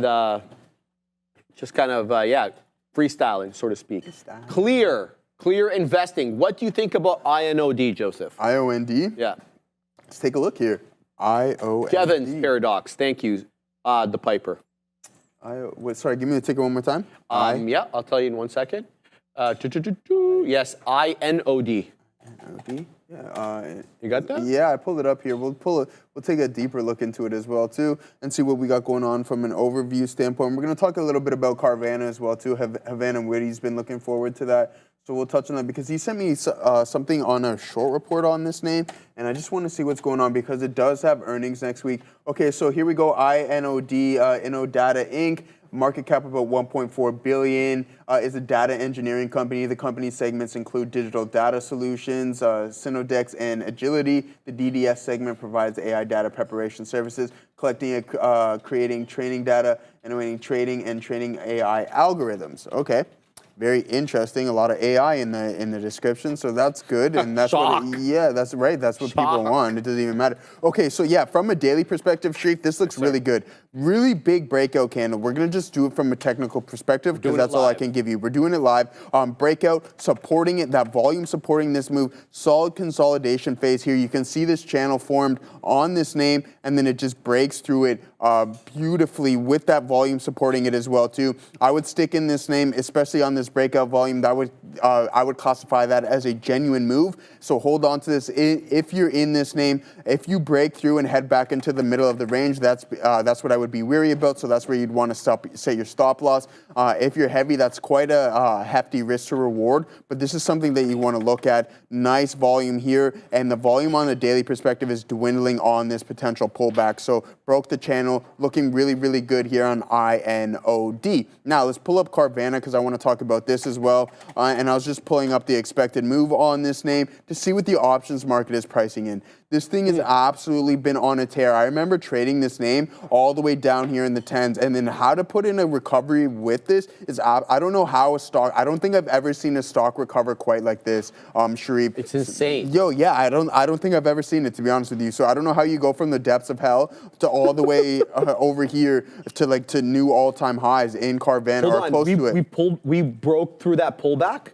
Oh my God! Yeah, you know what I mean? I stopped following when we did that. Exactly. That was when the short report came out, right? So that's insane. So now constructing a new high here. This name is just on an absolute tear. So what I found here on the options market for next week, where we're reporting Wednesday evening, I believe. Yeah. So Wednesday after the close at 4:10, we have a potential 13.6% expected move here. So where would that put us from this current price?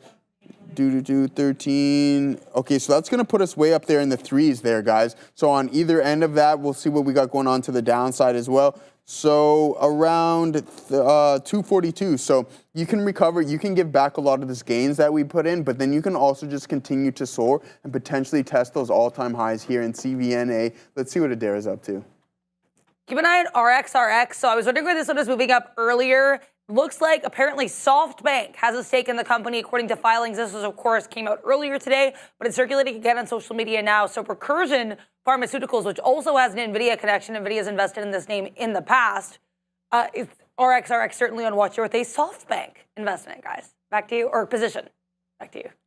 Thank you very much for that, Adara. Yeah, someone's telling me to... Joseph, I just got to cover super chat super quick. Yeah, for sure. Bears versus Bulls. I do apologize, Rohit, that you super chatted. Thanks, Bears versus Bulls, the world's greatest mod, for letting me know about that one. Rohit Sharma, good support level to buy at Marvell long-term. Purchased at $100.50. If you can, Sharif or Joe, it was overlooked earlier. Absolutely, my friend, and I do apologize about that. You're one of the OGs, no question about it. Let's pull up Marvell. So where'd you pick it up at? $100.50. I love the entry. Look at this. I mean, are you kidding me? That's a fantastic look. You're getting it at the bottom end of the range, and the range is about $25. You're picking it up off $100. That's I don't even need to look anymore. That's a fantastic look. You held there. You're getting a hammer candle today. Rohit, look at that. Assuming we close near these highs. I like the entry, brother. From a technical sense, it's fantastic with respect to the fundamentals of Marvell. They got a great tailwind. We'll see how they do. They've been in consolidation mode ever since, I think, early December. But that's okay because they were rocketing up. So this could be an accumulation zone. 100, in my opinion, and that's what it is, an excellent entry. Shout out to you. Pretty. I'm the king of selling too soon, you know. Sold mine at 660 average today. I couldn't take having those kind of profits and sleeping well at night. Don't I know, brother? As you know, I've been taking psych and RFK for months. Shout out to you, Pretty. I hope you print up multiple storms in whatever you're doing. That goes kind of without saying. But I just haven't made up my mind. I got to tell you the truth. We're going to let it cook a little bit. Let's see if he announces anything. I'm talking about RFK announcing things. You know, we've talked about this. Post-traumatic stress disorder, anxiety, depression, all these, you know, different psychological, mental disorders definitely need a new way, in my opinion. I don't think it's good enough to, you know, pop antidepressants and anti-anxiety. I think we need to take a bit of a different look, and RFK apparently is going to do that. So we'll have to wait and see how that all pans out. Not a biotech guy, obviously. That's my look there. Steph, Joe, Sharif, is it okay if I get all my trades from reading other people's DD? Due diligence? Due diligence? Okay. I understand their analysis and what they're seeing in charts, et cetera, but I don't know how to find my own trades. Steph, can I ask you a question? Are you a newer trader? Because if you are, it's absolutely normal. I mean, we all got to go through the learning curve. I mean, yeah, we saw Adara learning live for a year. She was on the midday show. We watched as she learned. We saw her trading ranges.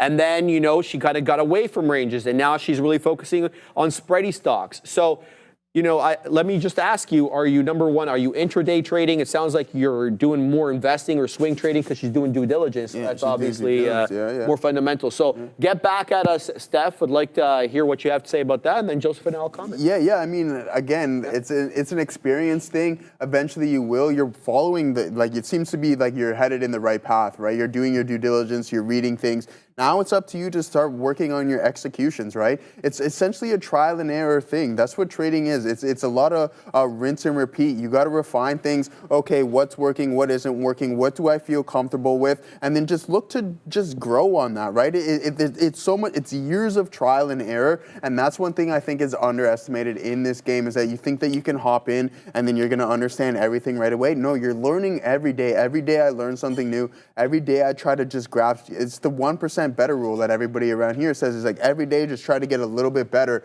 And with that, you're gonna have to get your feet dirty. It's the name of the game. You got to try things. Most importantly, just educate yourself. Read as much as you possibly can. Watch as much YouTube. Go back and watch all these lessons, and then you'll be able to go on your merry way and start working on your own system. It's only a matter of time. You're in the right place. Just continue to do what you're doing. Get your feet dirty, start taking those trades, put those stop losses in. You're gonna take losses off the bat, learn from those losses, document data like we do in the Playmaker poll, and then sure enough, you'll be okay. It's true though, man. Like just go through that process, and eventually you'll be where you need to be. So Stevenson says, I entered AMD 106 puts for next week. What's your take on AMD? Yeah, we'll talk about AMD and RXRX right now. But one thing that's working for us is IBIT. We like that, but we'll pull up AMD and see what we got cooking up. Again, I don't love this. I'm going to be honest. Like, look at this primary trend here on this name. Are you really like 106 puts for next week? If I read that correct, yeah, 106 puts for next week. So you're buying those already out the money. You need this thing to break through some key levels here, and I don't know, like, again, you're in the right direction, but how much lower is this name going to go is really the question. Let's see, what do you say, 106 for next week? Yeah, so you need it to drop $5 by next week. I think the stock has just been beaten, and eventually, I believe it was Brian Shannon who said it, or Michael Shannon is his name, Brian said, hey, this stock is dead, and for me, it just hasn't been on my radar whatsoever. What do you got going on right there? Dude, the production banger. team is just on one lately, man. Yeah, man. Here we go, guys. So I just finished, we did a lesson today on short squeezes talking about RSI. I let you know that we have a hell of an RSI video already out with Neil, with Brendo, and now we have a newer video, just as good, simple moving averages. You hear me talk about these moving averages every single day on the 5-minute, on the 15, on the hour. Again, you want to know how to use simple moving averages or moving averages in general? This will be released after, I believe, today at 4. So make sure you are checking that out, guys. Right now? after the recap. It will be released after the recap show, so 4:30, 4:45, give or take. A new video, the Katina man, the Neil. Neil's gonna drop Neilage in the in the video, so make sure you're getting that. Shout out to the boys, absolutely killing it with that. And the production, by the way, on that, Fabian, I already told you, was very, very stellar. He's not. It's fine. Phenomenal. Okay, yeah, so what was I referring to? So that was AMD. Thank you for that, Sharif. AMD, again, not a name that I would be looking to play, but it's your system. You do what you want to do. 106 is a little bit of a stretch with this name that has just been doing absolutely nothing for the better part of a year. But here we go on RX. People are saying, Joe, you missed out on this name. I don't know if I did, to be honest with you. So like here we go. Not something I would necessarily look to be playing, but look at this price action here from a daily perspective. Not ideal, but you get that breakout, which is really nice. And it had a couple solid sessions that everybody was talking about. But let's zoom in and see what we got going on from a 5-minute standpoint. Strong 5-minute opening drive. Yesterday's session was really strong, continuous trend, forming those higher lows there, guys, continuously throughout the day. But now, nice dip here, holding the trend. Maybe it might come into these key levels. Boom, we'll just do an example like that. So if you get a pullback into here and then continue to topside, that would be great. But if you pull back, which I think it's going to at some point, we'll hold this trend line. If it comes into fruition, then maybe it's looking to get out of that. So Adam DeLuce, you got plans for Valentine's? Oh, okay. But yeah, I do. But on Saturday, I'm not that cliche, Sharif. I'll set it the next day. You might not be. Yeah, but Selena might be. Yeah, she is. Yeah, I got to bring her something, that is for sure. But again, I just said it's Friday night. Everywhere's going to be booked. We'll just do it Saturday tomorrow. So we'll go Earl's on King Street. Pardon me? Ram's coming at you hard there, eh? You see Pardon me? What'd she say? See what I told you about her, bro? You guys don't believe me. Yeah, No what do you mean pre-booking. pre-booking? Yeah, we got it for tomorrow night. Did you not hear him say that he booked it for tomorrow? Yeah, we're not going to do it. Friday's too hectic. Lay off him, Yeah, Ram. she gets some flowers and some chocolate. Ooh. Wow. Yeah, and then I might be out a couple $100 bucks too, so it's gonna Ram. be that's gonna be a costly evening for Sharif because he's gonna owe me a little bit of money and then he's gonna have to pick up the drink bill as well too for his birthday. What? So yeah. What drink bill? This is a new thing that was added on? Yeah, we're adding You're adding new stuff on. Yeah, I'm adding you it on. change the terms of the conditions. deal. Yeah. I try to change the terms. I can't do anything about that. We're implementing it in the smart contract. The smart contract. Yeah, but this guy's killing me. That's it. But yeah, we're going to talk a little bit about IBIT and what we got cooking up here, guys. Playing that break, looking for the continuation here. Up closer to 2%, this guy. See what he's up to. Get it, Joe. Get it, exactly. There we go. Yeah, hey, I'm getting drinks for everybody here. So that's what we want to continue to do. So hopefully those pockets are a little deeper by then, Sharif, so we can get those. But yeah, guys, let's see what everybody's up to. We're still in this IBIT trade, looking to climb higher and higher. Everybody said, no, we're not going to break through these key resistance levels. It's looking like we might today, and I think we will. Nimit said in the chat, we're going to go sub 90K over the weekend. All right. That's a hot take if I've ever heard one. But here we go. I think that we open up and then continue to the top side. We have this candle here. It's done this move before over here, guys. Look at the example I'm going over. Back in August here, Sharif, August 4th, you see this hammer with that isolated. Took a long time for it to break, but we never breached it to the low side. That's really, really key. And I'm seeing the exact same thing here on the daily candle here, guys, in this range that we've been trading. If we break it to the low side, going to be some more downside. But as of right now, we've had the inability to do so.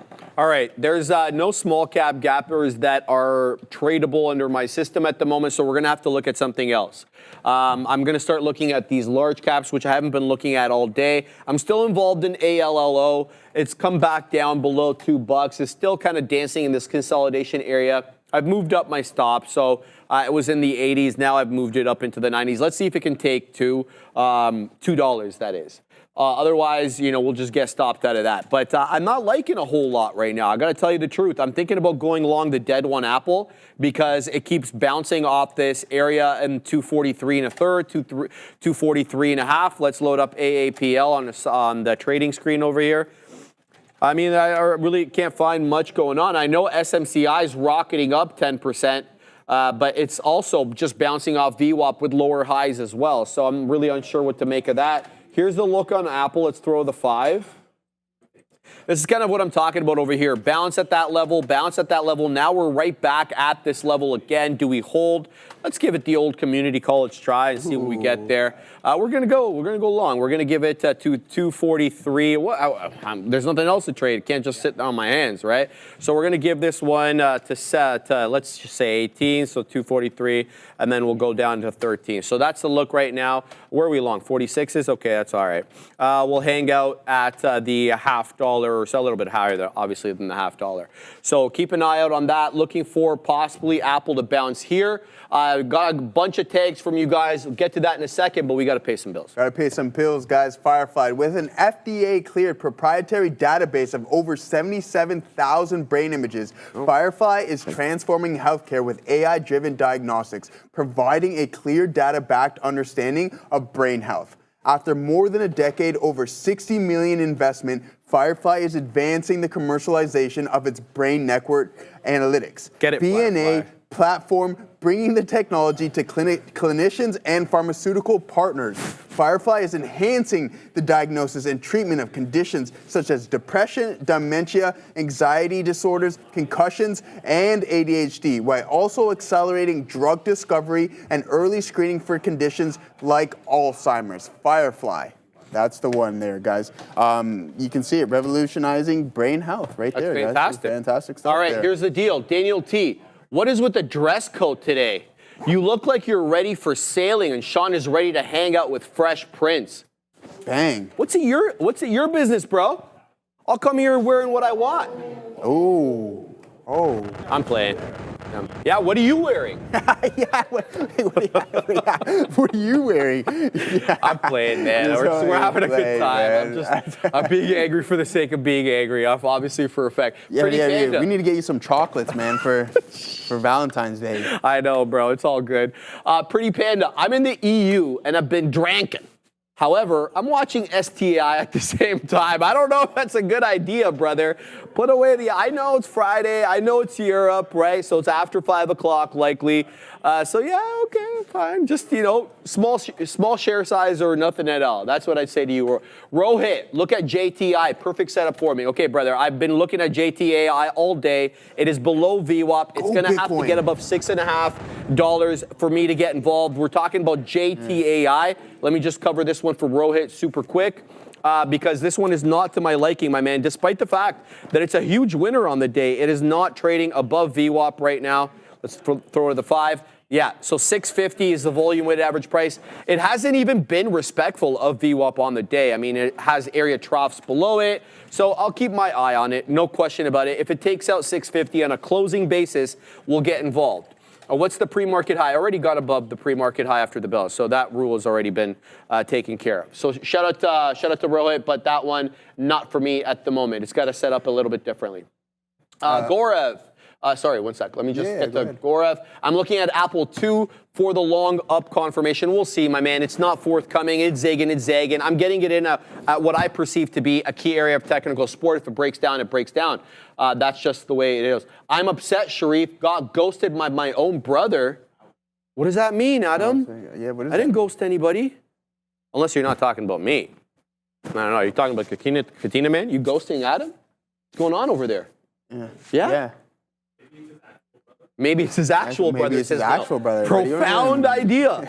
But I don't know. Why would he tell me that? I don't know, man. I mean, I think he's referring to Katina Man there. Yeah, well, Katina Man and him are good friends. I mean, Katina Man visited them in London. They went out. He doesn't know what he's doing. They shot the breeze. Everything's good, right? Everything is. So that's the situation there. Okay, Sharif, sorry, can I steal it for you guys? Yeah, IBIT is continuing to climb higher, guys. You said no, we're not breaking out. Now trading around 98,000, moving really, really well here on the session. So let's see if we can continue to climb and break through these levels because 57 might be in the works. If we reject heavy here, then maybe we just go back into the range. But that volume kicking in now, continuing to squeeze. Sharif, look at this. The squeeze type action coming in IBIT up over 2.4% on the session, looking really, really good here. Okay, but Jeremy Newman, I think he's really, yeah, exactly. Jeremy Newman, he's really catching on to my style. He says, Joe, bet on the Canada-US game this Saturday. So $20 super chat if Canada wins. Okay, I'll take that.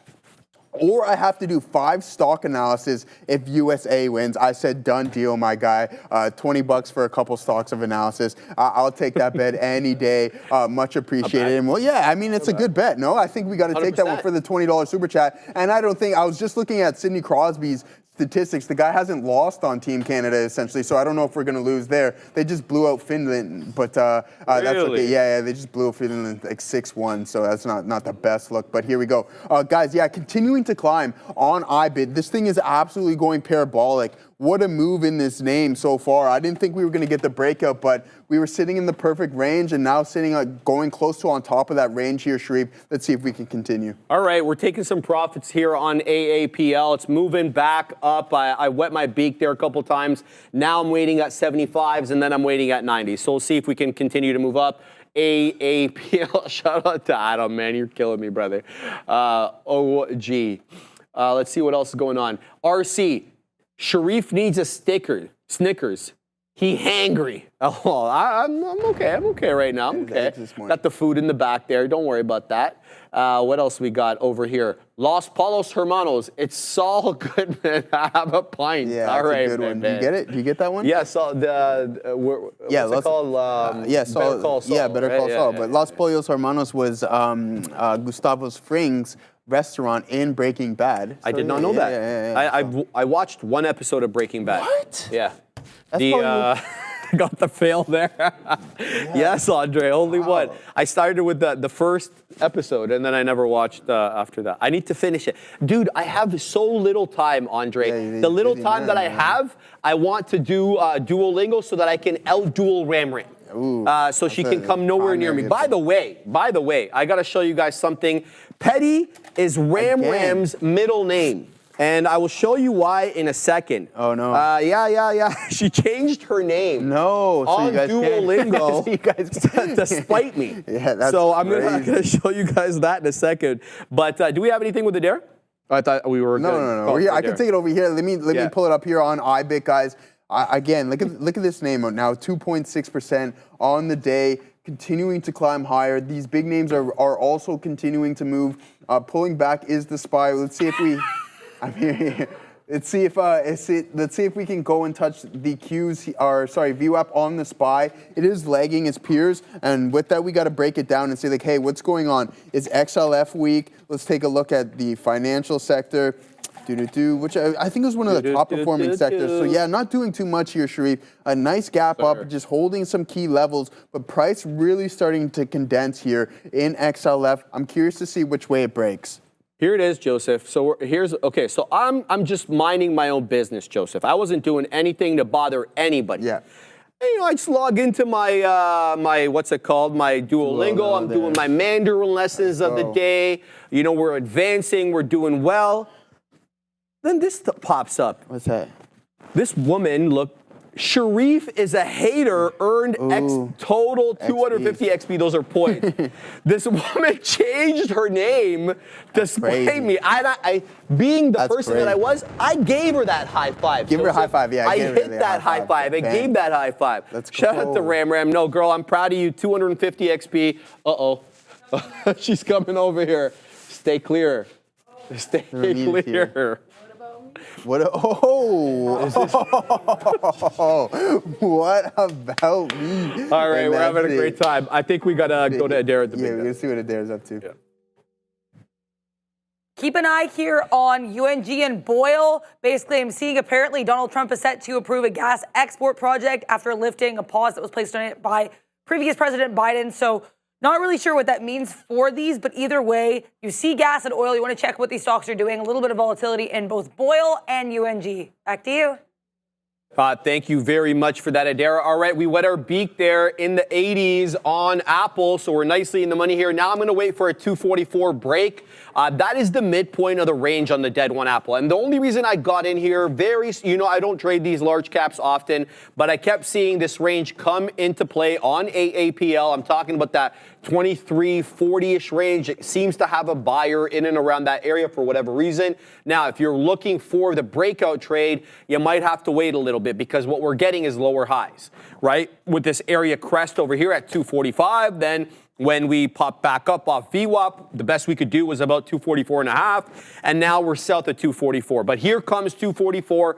I'm waiting for the north side of 244 before I wet my beak. I'm long 46s. It's a good look right now on AAPL. Let's see if this bad boy wants to continue heading to the upside over here. Here comes 244. Packing my patience there. Nimrod, he's dropping cash in the chat as he typically does, Joseph. 6 shekels by your boy. He says, sup, guys? How do you guys like STAI? Let's have a look for you, Nimrod. Nimrod? Qs are ripping, bro. Qs are ripping? Yeah, absolutely Say ripping. less, bro. STAI, we're going to look quickly, and then we're going to throw it to you, Joseph. STAI, fantastic look yesterday. As you can see, you obviously know that, Nimrod, because it kept going after the bell, and you know how these small cap gappers like to run after the bell because they don't have halt parameters to base, or they have halt parameters, but not volatility halt parameters that they have to abide by.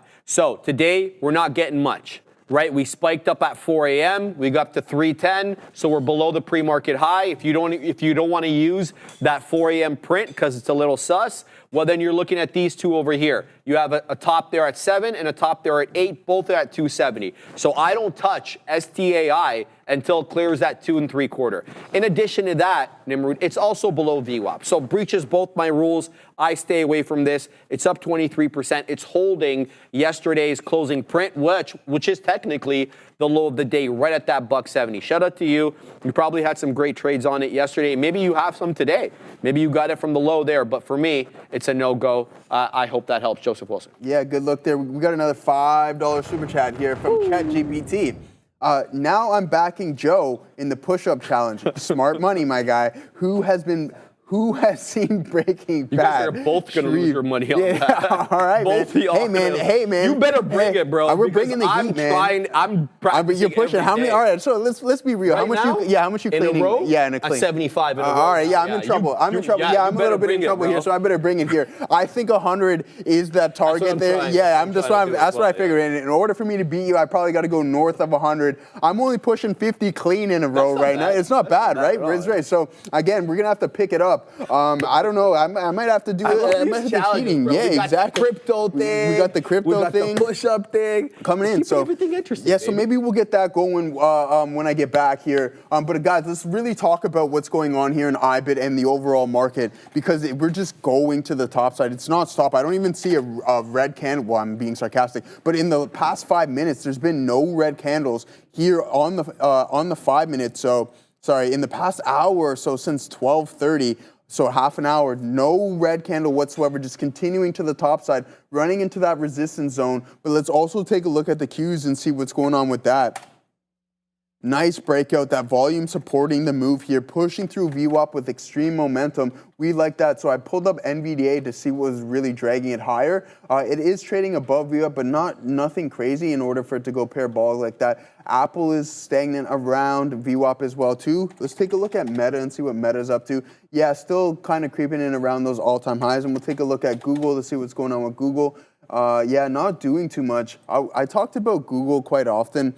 I think it's kind of in the same realm of like dip buy scenario as NVDA. But the thing is, this price action isn't overly lovely, and nothing is really definitive. Being like, hey, Joe, we're ready to turn around like with the likes of NVDA. So again, we'll pack our patience on this one to start a potential swing position in this name. But I do like this as a risk profile around 182.08. So we'll just continue to monitor that. I'm glad I didn't grab any the other night because I was almost about to. But here we go, slightly pulling back. If we can get a little bit better of a price, then I think we'll be okay. So in the next by next week, if we don't break this low, then maybe we'll look to participate in this name for a potential swing.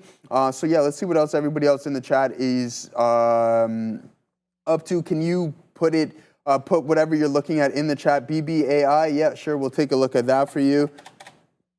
Okay, yeah, so we know that the past couple of days, this Katina Man was trading this. I'm pretty sure Neo was as well. So a really nice run from a daily perspective. A good technical breakout here. Now pulling back. But one thing you want to note is that the selling pressure is drastically lower than when the buyers step in. So I think that's a positive signal for this name to continue to the top side. Yeah, and let's see what else Give me a couple tickers. Okay, SMCI, for sure. I can look at that for you as well. Oh, wow. Okay, this name is really breaking out. Running into this support or this resistance level, I mentioned this before, we've completely filled this gap on the daily now, which is really important. And then we can potentially run into these zones, which I think it's going to need a lot of momentum and volume to breach and then hold it as well too. So again, I like SMCI down here for potential bottom. And that's all I can really say about it from a technical perspective, okay?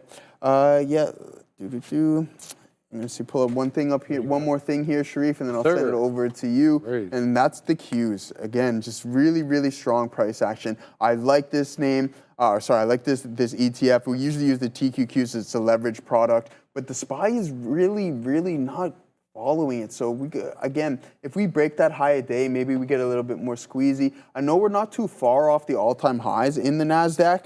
Matter of fact, we might be approaching it significantly. Okay, so yeah, Sharif, we're like we're right there on all-time highs. Yeah, on the NASDAQ. So again, we can touch that today. What is the 59.35? Yeah, we can definitely get there. It's going to need a lot of volume and momentum, and it is Friday and Valentine's Day, so I wouldn't be surprised if it does die off relatively quick and probably around that 2 o'clock hour, but anything can happen, and we can definitely continue to climb to the top side, Sharif. All right, did you see this dumpster fire pan dub?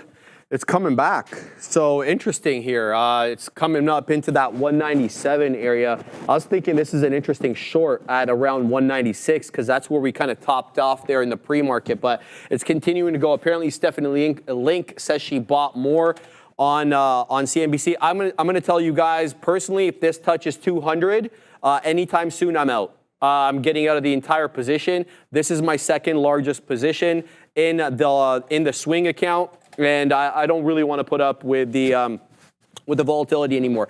I say that knowing full well that I will be getting out in the first year of their kind of reorganization. So they went from strictly like a one-off software to an entire platformization, which they've been trying to do for a while. It's costing some money. We saw that on the EPS guidance, which was lower. That's as a result of CapEx that they're having to spend. So I say that knowing that I could be getting out as this thing booms. I think that there's other areas I could deploy my money and the mental capital that comes along with that as well. So I will likely be getting out of Pandub if it touches anywhere around 200. I wet my beak yesterday at 201 and change, right as we were about to close the closing bell, before the closing bell. But it was a small amount of there. So Pandub looking like it's moving back here, but it's still a pan out. So I'm keeping my eye out on that. What else are you guys looking at over here? So I'm still involved in Apple as it zigs and zags. It's having a lot of trouble with 244 over here. So it's moved up to 244 multiple times. Here's 244 again. Let's see if there's any selling or any, they're selling obviously, but there is any size posted here on the offer. Not too much showing up. So let's see if it's able to clear it. It's been putting in higher lows. I'm long at the bottom there at the mid 40s. There's 244 again. You can see aggressive selling come in at the whole dollar. And that's interesting to me because we have been clearing that that level. I mean, we consolidate at it at 244 for a little bit over here from around 11:30 till around 11:45 or so. So it's about 15 minutes of consolidation at 244 before we move up into that $0.50. If I can get $1 on this, I don't mind. I can post here at the 40s. So AAPL holding that. I'm also still holding ALLO. And the reason I'm still holding this is because it's using 2 now as a level of support. In fact, it had been using 2 as resistance. So how many times have we talked about that? Resistance flipping to support and vice versa. So I'm continuing to keep my eye here on ALLO. I'd like something at around above $2.10, but it may not be forthcoming quite yet. Yeah, that's all I'm really looking at the moment. Make sure you are voting because we've got the new poll in the chat. Shout out to Joseph. Good picks there, my man. Adara got something for us at the big desk. I have crypto, and I want to talk about XRP because I noticed when I was doing, we always look at Binance and see how the crypto names are doing during the crypto segment. I noticed XRP was up about 11%. So I wanted to know why, and I looked into it, and we have a reason. Also, just shout out to this beautiful bull flag for XRP in the 15-minute chart. So apparently, we know that we did have basically XRP filing for its first ever spot exchange. This is being filed for by Grayscale. So Grayscale was looking for a spot XRP exchange, much like we have with Ethereum and Bitcoin, these spot ETFs. Now, we actually have the Securities and Exchange Commission, or the SEC, finally acknowledging this application. So what that means is the SEC has 240 days to review the application. And so they have until basically mid-October to decide on whether or not this Grayscale XRP spot ETF will be allowed to go through. So we're gonna have to wait and find out what happens here. But I mean, after what happened with Bitcoin and Ethereum, it seems only fair that the third largest crypto asset by market cap would be getting its own ETF. So we're gonna have to wait on that decision, but it looks poised potentially here. 240 days the SEC has to decide if we get a spot XRP ETF. Also, in honor of Valentine's Day, we have a new graphic out from TTV Research on X. I've been working on this the last couple days. It is the revenue growth for 3 dating apps here in honor of Valentine's Day. So we have Match, we have Bumble, and we have Grindr. Basically, any app that does anything kind of associated with dating gets a spot on this graphic. You can see their IPOs.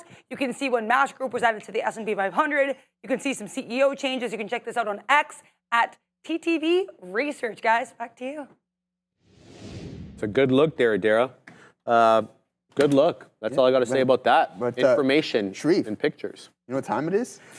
I'm willing to bet it's time to look at the Playmaker it is that poll. time. All right, It's let's that load time this bad for the boy up. Playmaker poll. All right, SMCI's guys. at day's highs, by the way, guys. Just want to show this quick, Andre, if I can. Bit of a bull flag right now, and it's been bouncing off VWAP multiple times. It had these lower highs. You can kind of see that, but we broke that decisively on the last little dip there into VWAP. So SMCI, good look right now, boys. All right, SPY. What do we got, Joseph? Wait, I'm asking you that. 609.88. 609.88. Okay, so we've been hovering around this 609 for quite some time. All right, and the target 608. Profit taker? Yeah, 611.88. 611.88. I don't know if Stop we see that loss. today. Yeah. 608.88. 88. Yeah, that would put 611 would put us all-time highs, I believe, on the SPY. Yeah, so we're gonna need that. We'll take a quick look for you guys as well too, to see where that would exactly put us on the SPY, because I know for a fact it was less than the Qs off those all-time highs. So we might have even tapped into it a little bit here. Let me pull it up from a daily. Okay, yeah, Sharif, we did like quietly a subtle 610.94 would have put us just into that all-time high territory, Sharif. So by a couple pennies, 611.07 would put us into all-time high. So 611.10 is a new all-time high on the SPY, and it topped one today. So a nice quiet all-time high in the overall market, my friend. Ramram's trying to solicit us to do stuff after the show. I don't know if I want to help her. What she want? No, I'm saying no. Too bad, Ramram. Hopefully, Brendo is okay with that.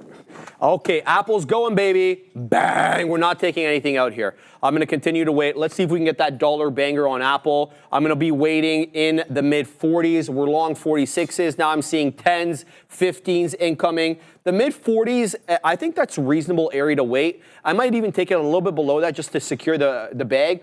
But this is the area that we've been rejecting off essentially all afternoon on Apple, that 244.40 area. So it makes absolute sense to take it out in front of that or at that area. Let's go ahead and do just that. So we're going to wait at 244. I'm going to say 35, kind of a random area, but that's fine.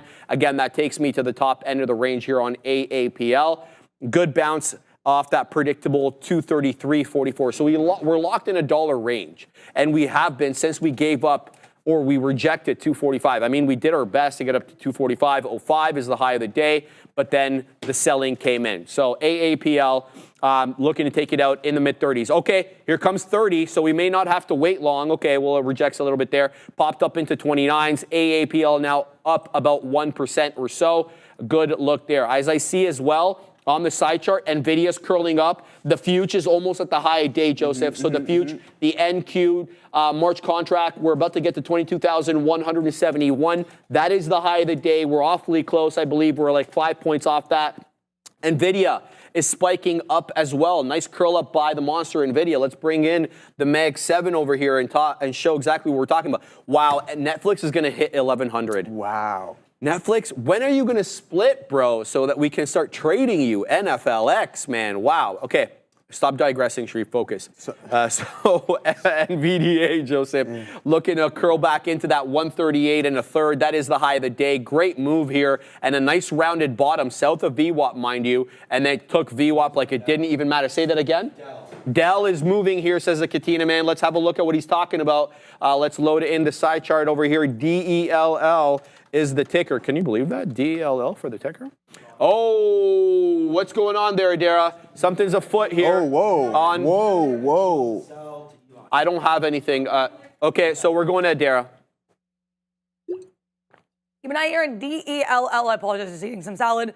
Basically, apparently Dell is nearing a deal to sell $5 billion in AI services to Elon Musk's XAI. There was actually a different company, I believe, earlier reported to do this, so just be aware here. I believe it was HPE. So a while ago, we heard HPE was set to sell some servers to Elon Musk's XAI. Now we're seeing Dell is set to sell $5 billion worth of AI servers to Musk's XAI. With that in mind, keep an eye on anything that might drop in response to this. Any antipathy plays, SMCI would be one. Another one would be HPE, because again, there's another report suggesting they were supposed to be the ones selling these servers. So Dell, HPE, and SMCI. Back to you. We all know what Elon's been doing with these H100s. He strung 100,000 of them together. Really? Jensen couldn't believe it. He had to go look for himself. Flew out there to, I think, Nashville or Tennessee or wherever XAI has their data center. He couldn't believe that Elon had figured out the networking issue. It wasn't an issue with the GPUs. It was a networking issue where if you strung them together, there was just so much latency. They all have to be in parallel. So they all have to be thinking and seeing the same thing at the same time. And they weren't able to do that. It was a technical challenge. Elon, obviously being Elon, figured it out some way, somehow. So he's looking at getting his hands on some more. Yeah, I'll read into that there. The Katina man says, look at Super Micros. Great call out, bro. Great call out, man. Dell moves up, SMCI to the downside. There it is. What a move. We were just waxing poetic about SMCI like breaking out, this, that, and the other. Look at that. Decided trend break. It's giving up VWAP right now, Joseph. And what was that? What was this? That's not the closing print. Excuse me, volume weighted average price, $46. Essentially the area low there, $45.75. We're at a predictable area here, VWAP, so we'll see if this one gets bought up. And it's already dropped $1.50 off the top, $47.50. All hell broke loose when that, that headline came in about Dell. Shout out to them. Good look there. They're obviously competing. Dell, HPE, SMCI, they all have these servers, AI servers that the hyperscalers want to get their hands on. Guys, I took everything out on AAPL, so we were like a 90-penny winner there. Didn't quite make it to $1, but not a bad, thank you, Adara. Not a bad trade there. I'm happy with that one because there was not much moving in small cap gapper world. But now as I see it, ALLO is working very close back into that 209 high of the day. We're showing 7s now. I'm still waiting on the north sides of 10. Joseph, what are you looking at? Yes, sir. I'm going to take some off the top here on the IBIT trade. So really nice look there, guys. Bang. I tapped into some Dell as well, too. Let me pull that up here.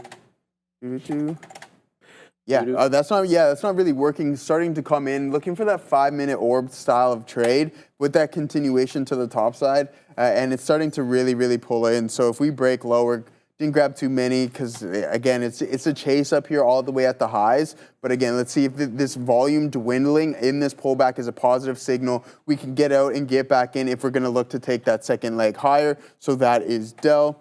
And then we will pull up what we did on IBIT. There we go. So there's IBIT, guys. Pull it, changing there. So, yeah, so we're out the majority. I cleaned that up so you can see what's going on. But nice breakout. This breakout volume supporting the move, dwindling volume on the pullback as well too, guys. So just monitoring that volume by time profile, and then boom, look at that stair step all the way to the top side and looking like it might continue. This is fantastic for this name. I'm waiting for it to put in that 10K session. We haven't seen too many of those since IBIT became optional. Just with the ability to hedge on both sides of the trade, kind of eliminates, and a lot of analysts were saying, does that eliminate a lot of the volatility within this? And as of right now, the answer, in my opinion, is going to be yes, because you don't see those drastically outsized moves that we used to see in this name. Also requires a lot of capital in order for it to appreciate as well too, guys. So keep that in mind. We have a $10 super chat here. Second 10% day for me. Thank you this stream. No problem, Mad World. Thank you for the $10 super chat. Much appreciated. Let's see what Adara's up to. So here's another angle to this story with Dell. In case you missed it, Dell apparently set to or near a deal to sell $5 billion in chips to XAI, which is run by Elon Musk, or sorry, not chips, servers. So apparently these Dell servers are going to be powered by NVIDIA's Blackwell HB2 or GB200 chips. So not only is Dell reportedly set to sell servers $5 billion worth to XAI, now we're also having NVIDIA reportedly involved because their GB200 chips are part of these Dell servers. Back to you. Thank you very much for that, Adara. Katina Man's getting pumped.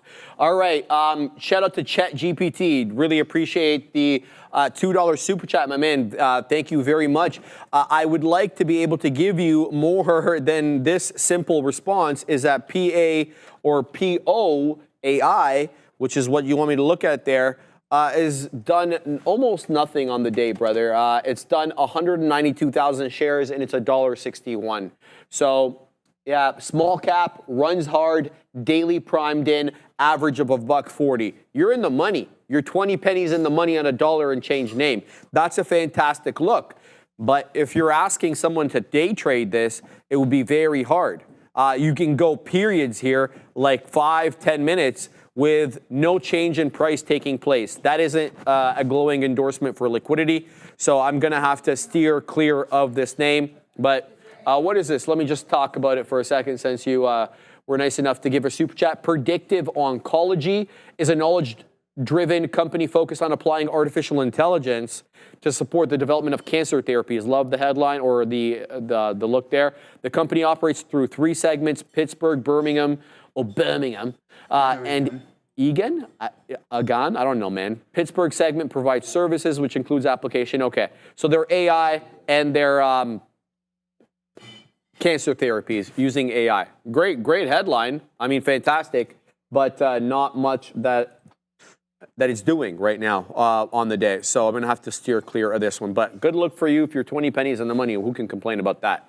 $1.40 average. Here we go. ALLO back at the high of the day, 209. I'm not taking it out here. I'd like to wait for the move above that 110. You can see that the offer is stacked both on 9, 10, 11. It's stacked literally everywhere. ALLO. I bet you this has a huge float. Just trading like one that has a huge float. Let's look. Yeah, it's not huge, 153 million. Definitely not a small float, though. They don't usually trade like this, not so thickly traded with huge amounts of size posted at every price level. And that's been the characteristic here for ALLO. Let's see if there's anything better. ALLO is the best of the bunch right now. I got to tell you the truth. Everything else is breaking down below VWAP on my side chart. Even JTAI. It's been doing the best it can to try to get above VWAP. It can't. And it has been trying. Multiple attempts right now. Let's look at JTAI for the small cap traders out there. I would not suggest you trade this until it can break and hold above VWAP.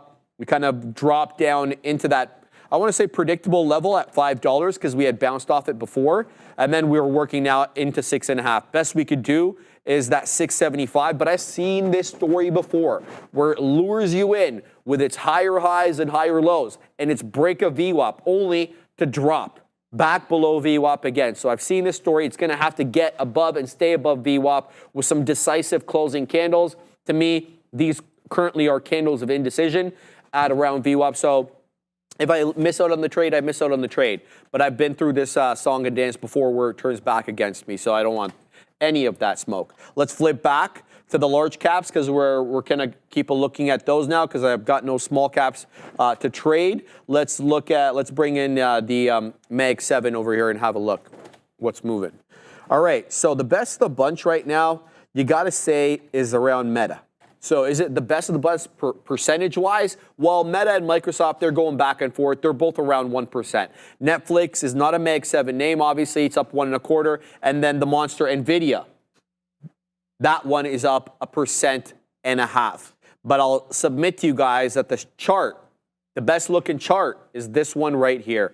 Every single day, this piece of garbage is up again and again and again. And every single day, I feel worse and worse about myself for not having been in it. Yeah. It's so obvious. It is obvious. Right? But it's so expensive, right? So to get any, decent size, you're going to have to ante up big. You know what I mean, though? It's like, okay, what are you going to do? Drop like 4 or 5K into the name and grab like 5 shit. Well, that's what I did Canadian, with Canadian, that's like Nvidia. 3. Yeah, that's like I know. 3. It's like 3 shares, really. But yeah, but then you got the 10-1. So I guess but I if was you lucky. want to look at it from that, well, that's not lucky. I didn't know it was going to split when I got it. But when these names, right, like hit $1,000 is when you roughly start to like have that conversation of, hey, Exactly. when is this name going to be split? So it could be good positioning wise, right? Because if they do decide that, hey, we're going to increase this float at a 10-1, and then you decide to grab a couple of shares, well, now you got 20 if you only had 2 of them, right? And again, you're going to see that price start to appreciate. It was just the other day where NVDA was $100, right? It did a 10-1. It was $100 traded down to 99. Didn't grab it there, grabbed it at 118. But again, here we go. We'll hold on to this one. Sharif, Dell starting to work out here for us, guys. It's going to take that involved. second. I like It's going to take that second leg higher. I should have been a little bit more patient because this is where the RVR comes into play, right? Like the risk to reward. So it's like, okay, what am I going to risk on this trade? There's no definitive base. But again, one thing that I just analyzed is just the volume by time. I was like, okay, this would have allowed me to hold into it. If this started to pick up and these candles started to print more orderly and more healthy, then I would have had to get out. But again, if I got in here, then I could have just played the base as a stop out and then took this in the initial move. And now we're having the inability to crack this high on Dell, but it's a matter of time. Hopefully we do if buyers decide that they want to step in. That's a pretty big deal, I think, for the company, especially working along Elon. So that's a positive sign. We'll hold on to this for a little bit longer. If we break 115, then we'll just get out of the trade. In general, let's go back and see what we got going on. I bid as well, too, guys. Oh, wow. You're going there, bro. On iBid. Is it going? Is it going? Are you in it now? Okay, yeah, he's trying. He's not letting him in. There. Punch it there. No, I don't want to punch in the thighs. I was trying to get it 16 and a quarter. I see what you're saying. Yeah, so there we go. It's really going, yeah, it's really going. So I'll pull it up here one more time. DELL. Dang it. Dang it. So yeah, okay, it's nothing crazy for me. My average is in the best, Sharif, and this volatility is really We're $1 waffling this one thing. No, I'm in at 116.53. Well, you were when it popped up. It was at 117.18, so close to it, yeah. But now rejecting that high of day and starting to pull back in, up 5.5%. Dell on that Elon news. This is a great looking bull flag here, guys. We could get that break and take of 117. How far we continue, your guess is going to be as good as mine, but there's a lot of volatility in the name now. It's really picking up. Look at the bottom right corner of your screen. Look at, these are the volume bars. Compare these volume bars right here to these ones. You can barely even see them. There's a reason for that, because it's coming in fast and furious right now. Let's see if it wants to hold up. We could get a double top here, Joseph, in and around that 117 or high 116s. We'll wait and see. DELL, it behooves me to look at this one on the 5 so I can get a bit of a better look there. So we're going to throw that up on the 5-minute chart so I can kind of have a look. So we've definitely got higher lows involved right now, with that 114.50 being the double bottom that we put in on these candles over here. That's after the spike up almost into 117. We're still holding 116s right now. Let's see if we continue to hold. Yeah, this is an interesting one here. I mean, we could definitely get continuation, 5 1/4. Yeah, it looks like it might be coming back a little bit down. Maybe 115.5.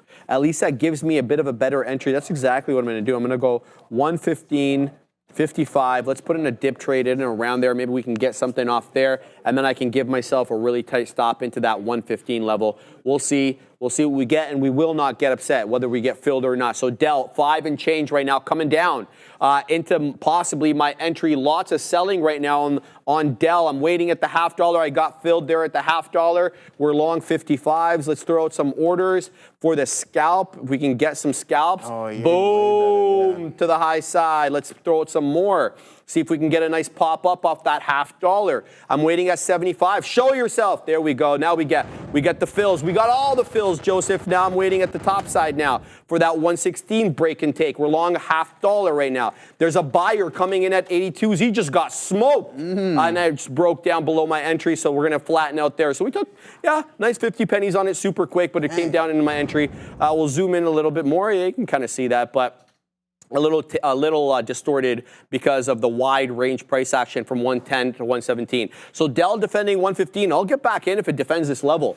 We'll have to wait and see, though, exactly what it ends up doing. I wouldn't mind a move up into 116. It's putting in lower highs, though, on the 1 minute chart, that is. The 1 minute chart's putting in lower highs. I'm looking at the 5 there. We're still very sideways right now on the 5 without really many higher highs or higher lows, kind of all in and around that same area, 117 to the high side and around 115 and change to the low side. There goes 115. This one is really coming down, but this is a support level. Yeah, possibly here. 115, high 114s could be a support level for DELL. In case you're just joining us, here is the headline on Dell. Load. Dell nears deal to sell $5 billion in AI servers to your friend Elon and his company XAI, reports Bloomberg. So, we've questioned Bloomberg's reporting in the past, so has Elon. So take that as you will. Obviously, we always want to give you that caveat. Harsh Bahat.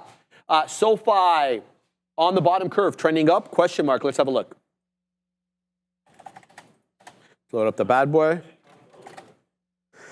Look, your point there about curling, I wouldn't say this is curling because usually, you get that round effect, but it is putting in higher lows. And if for whatever reason it seems to be respecting the 50 exponential moving average on the 5, not one that I typically base any trades off. I'm usually using VWAP, the 10 and the 20, but I leave the 50 and the 200 on there because sometimes I chart not intraday. For swings and for the long term. So I just leave them up there. I don't know, brother. I mean, we're in a really tight range here, and we have been since 12:15. Like, that's a better part of an hour where we're stuck between about 15 mid-80s and 16 at best. So 15 pennies worth of range on a $16.50 name is not exactly a glowing endorsement. It does have a headline. Your friend there, George Soros, I don't know if he's your friend, I'm just kidding. His hedge fund is buying, I forget, 500 some odd thousand shares of SoFi, which was the catalyst. It's been dropping in volume, though. Joseph would probably agree with these lower highs on the volume here, which makes sense because we're kind of consolidating. I don't know. This is an area of indecision for me. I don't have a view on it one way or another because it could break out above $16 and start trending when we get into more liquid time of the day, like when the big kahunas come on.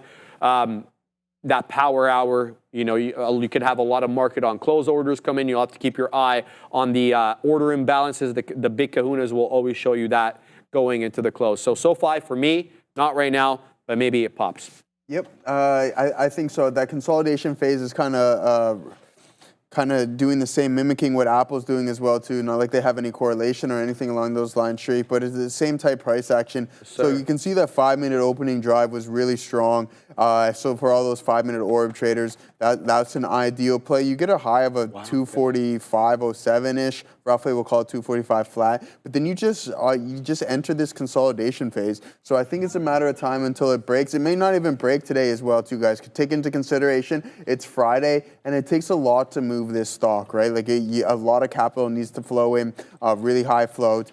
So yeah, let's see what happens in Apple. But I think for the rest of the session, this is what we're going to see from a price action standpoint. We got another $5 super chat here, Sharif, from One Wheeler. Okay, ALB, the bottom is being put in. Keep an eye on this one. 75% off the top. Value area, double bottom on the daily. LG, I'm just going to say that. Let's go. All right. I think we're good with that. Yeah. We'll just go with LG. Yeah. Let's pull up ALB for you. Putting in higher highs and higher lows. Is it looking good here? It's okay. Okay, yeah. I mean, it's not the most liquid tree from an intraday standpoint. Right. So you're saying double bottom on the daily and then something from a other standpoint. So what you can see is higher lows continuously throughout this price action pattern. And then you have that flat top. So it's forming that type of wedge, ascending triangle wedge, whatever you would want to call it. And then you want to see that volume break to the top side and then the continuation of the trend. Let's see what we got going on from a daily standpoint as well too. So this thing is not looking the best already. I'm going to look up right now and see what it actually does. We'll send it off to Adair just 1 second. So Fundamental Explorer. So Albemarle Corporation is engaged in transforming essential resources into critical ingredients for mobility, energy, connectivity and health. The company is a global developer, manufacturer, and marketer of specialty chemicals in segments including energy storage, especially, I know nothing, but a $9.5 billion market cap. So seems something to do with along the health lines, maybe health and fitness. But here we are, not loving the stock from a long-term perspective. Hopefully it's split in between those times, reverse split, whatever it may be. But again, off the lows, and it's touching that. So let's see if it can continue to move, but not something I'm going to be looking in for the long term. But let's see what Adair's up to. So keep an eye here in Intel. It's unclear if this note just came out, but either way, it's from today. I've just read this really fascinating, very in-depth analyst note from Stacey Ragson of Bernstein. So basically saying here, it's really just breaking down, A, the implications of this rumored deal between Taiwan Semi and Intel, and B, if it actually seems plausible. So basically what this Bernstein analyst concluded is that it's actually very unlikely that the headline that we're floating around here, which is basically a joint venture between Taiwan Semi and Intel, it seems very unlikely to actually go through. There could be other collaborations between the companies, but Stacey Ragson believes that the actual joint venture seems, for a variety of reasons, that it just would not necessarily be in the cards, and that it would be easier for the U.S. to achieve its Made in America mandate, which Intel is, of course, basically a conduit for, by just encouraging TSM to build more capacity in the U.S. So saying that this mandate isn't impossible, it's very likely, but that it's not likely going to happen in the ways it's being rumored to happening. Also adding that apparently none of this really makes a ton of sense to us. That's what this Bernstein analyst said. But then the end of this note, I think, is key. Basically saying that this news or report is the one thing keeping Bernstein from recommending Intel as a short. So that's huge. Apparently, this potential collaboration with TSM, well and likely, is what's stopping Bernstein from recommending Intel as a short. So basically, the long and short of it is bullish, but be cautious with this TSM Intel talk, guys. Back to you. Living in America. You know Rocky IV? Rocky IV? Yeah. You know what, man? I'm not gonna lie or anything along those lines. I'm not the biggest fan of the Rocky series. Yeah. Yeah. I'm sorry, man. I'm sorry. Yeah. Hey, man. He's gone. She's gone. Yeah. I don't know what to say to that. You know, it's done. All right. The show's over.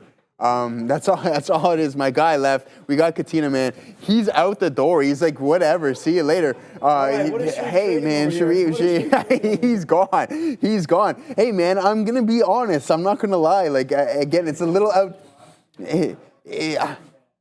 Yeah, exactly, Andre. Who's he to get mad at me? He hasn't even watched Breaking Bad yet. Yeah, exactly. So come on. I shouldn't. No, you know what? I'm out of here too.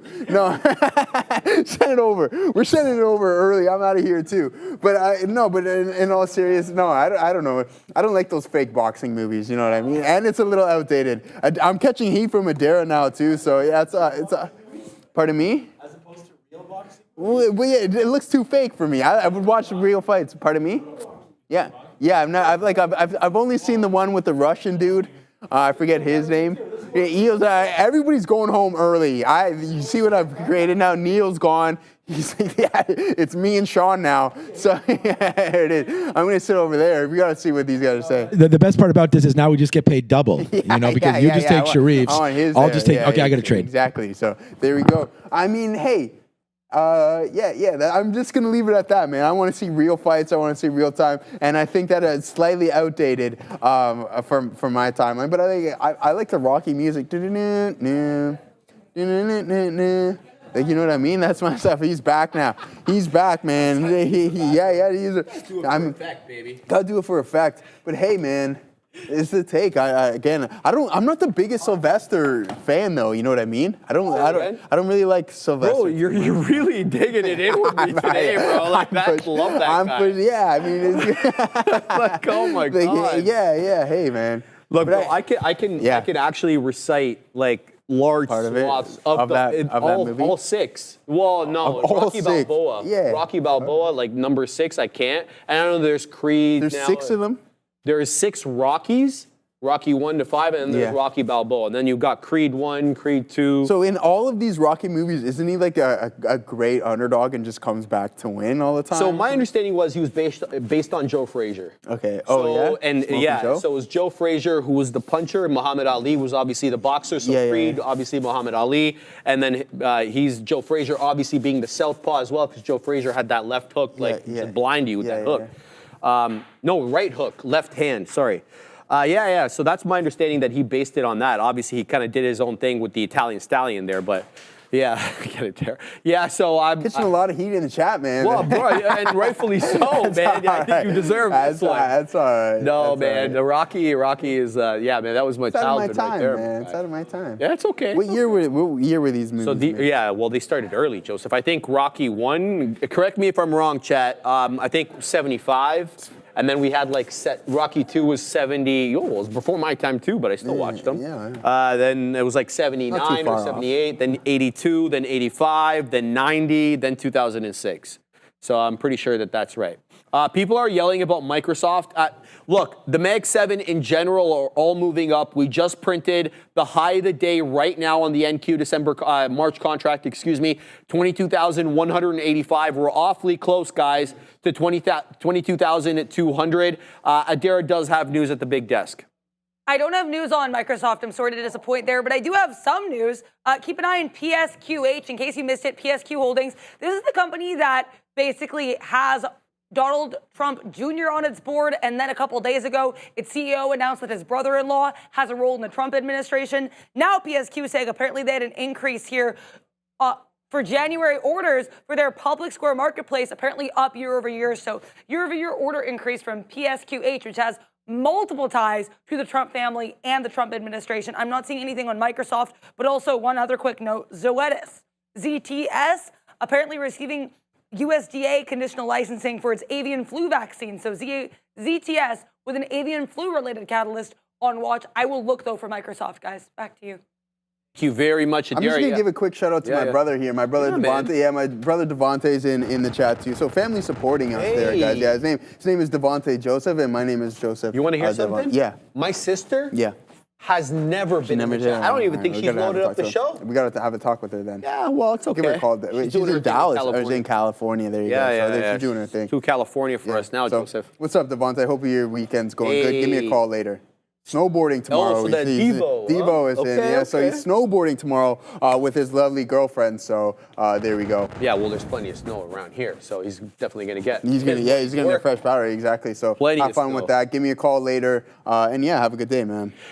Not too far off. Okay, so apparently I was wrong about being based on Joe Frazier. Who was there in the chat that was telling me it wasn't about Joe? It was ChatGPT. So Sharif, Rocky was based on Chuck Wepner, not Frazier. I didn't actually know that, man. Sorry. I think the documentary or something, for whatever reason, I thought was based on Joe Frazier. I guess I was wrong. It was Rocky, though, who obviously wrote, directed, and produced it. And this is an interesting thing. They didn't even want Sylvester Stallone to be Rocky because he wrote it. And then he went to them. Adira knows this because she's a writer and she does all this stuff.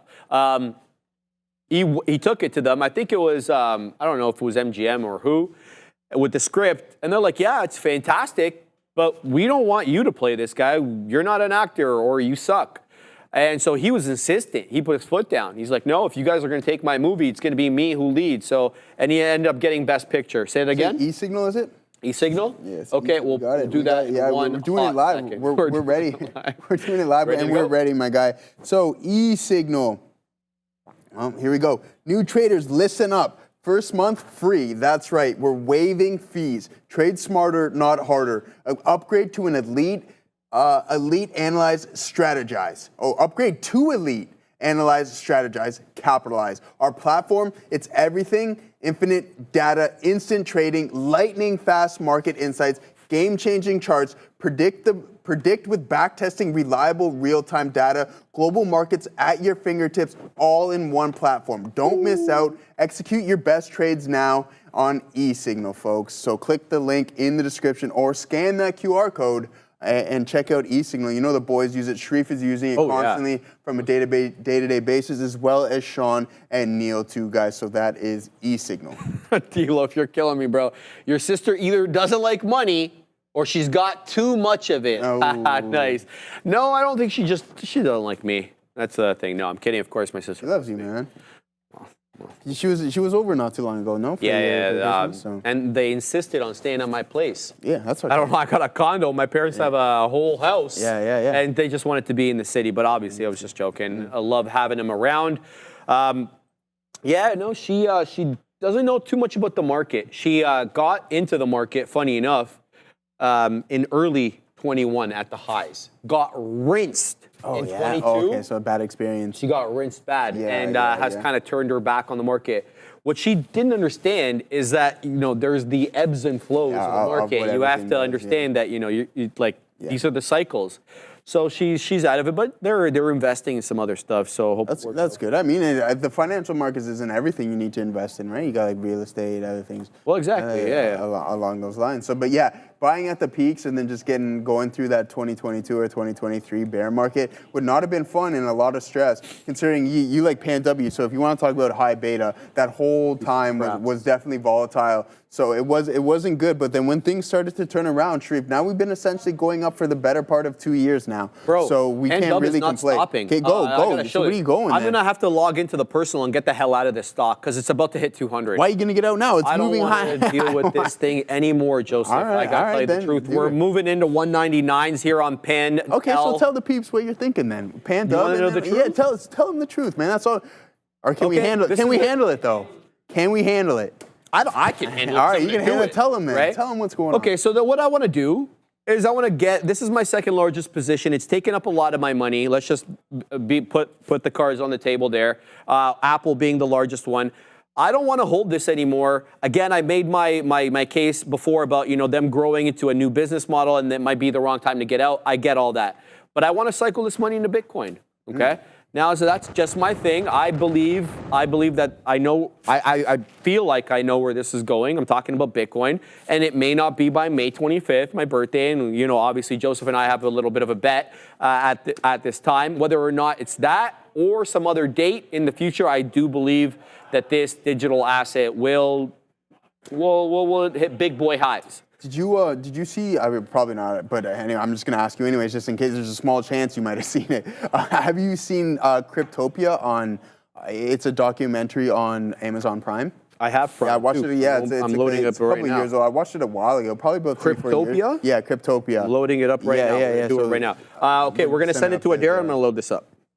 I looked into Microsoft, so there's one catalyst, but I want to be really clear. This came out yesterday. I did just see Benzinga reposted about 10 minutes ago, so it might be worth noting here anyway. Digital Times Asia back on February 13th, so yesterday, saying that DeepSeek is reportedly looking into in-house chip development. So I want to clarify again, old catalyst. This is from yesterday, but Benzinga just reposted it about 10 minutes ago. DeepSeek reportedly looking into in-house chip development, which might challenge a little bit here OpenAI, which is, of course, heavily backed by MSFT. Back to you.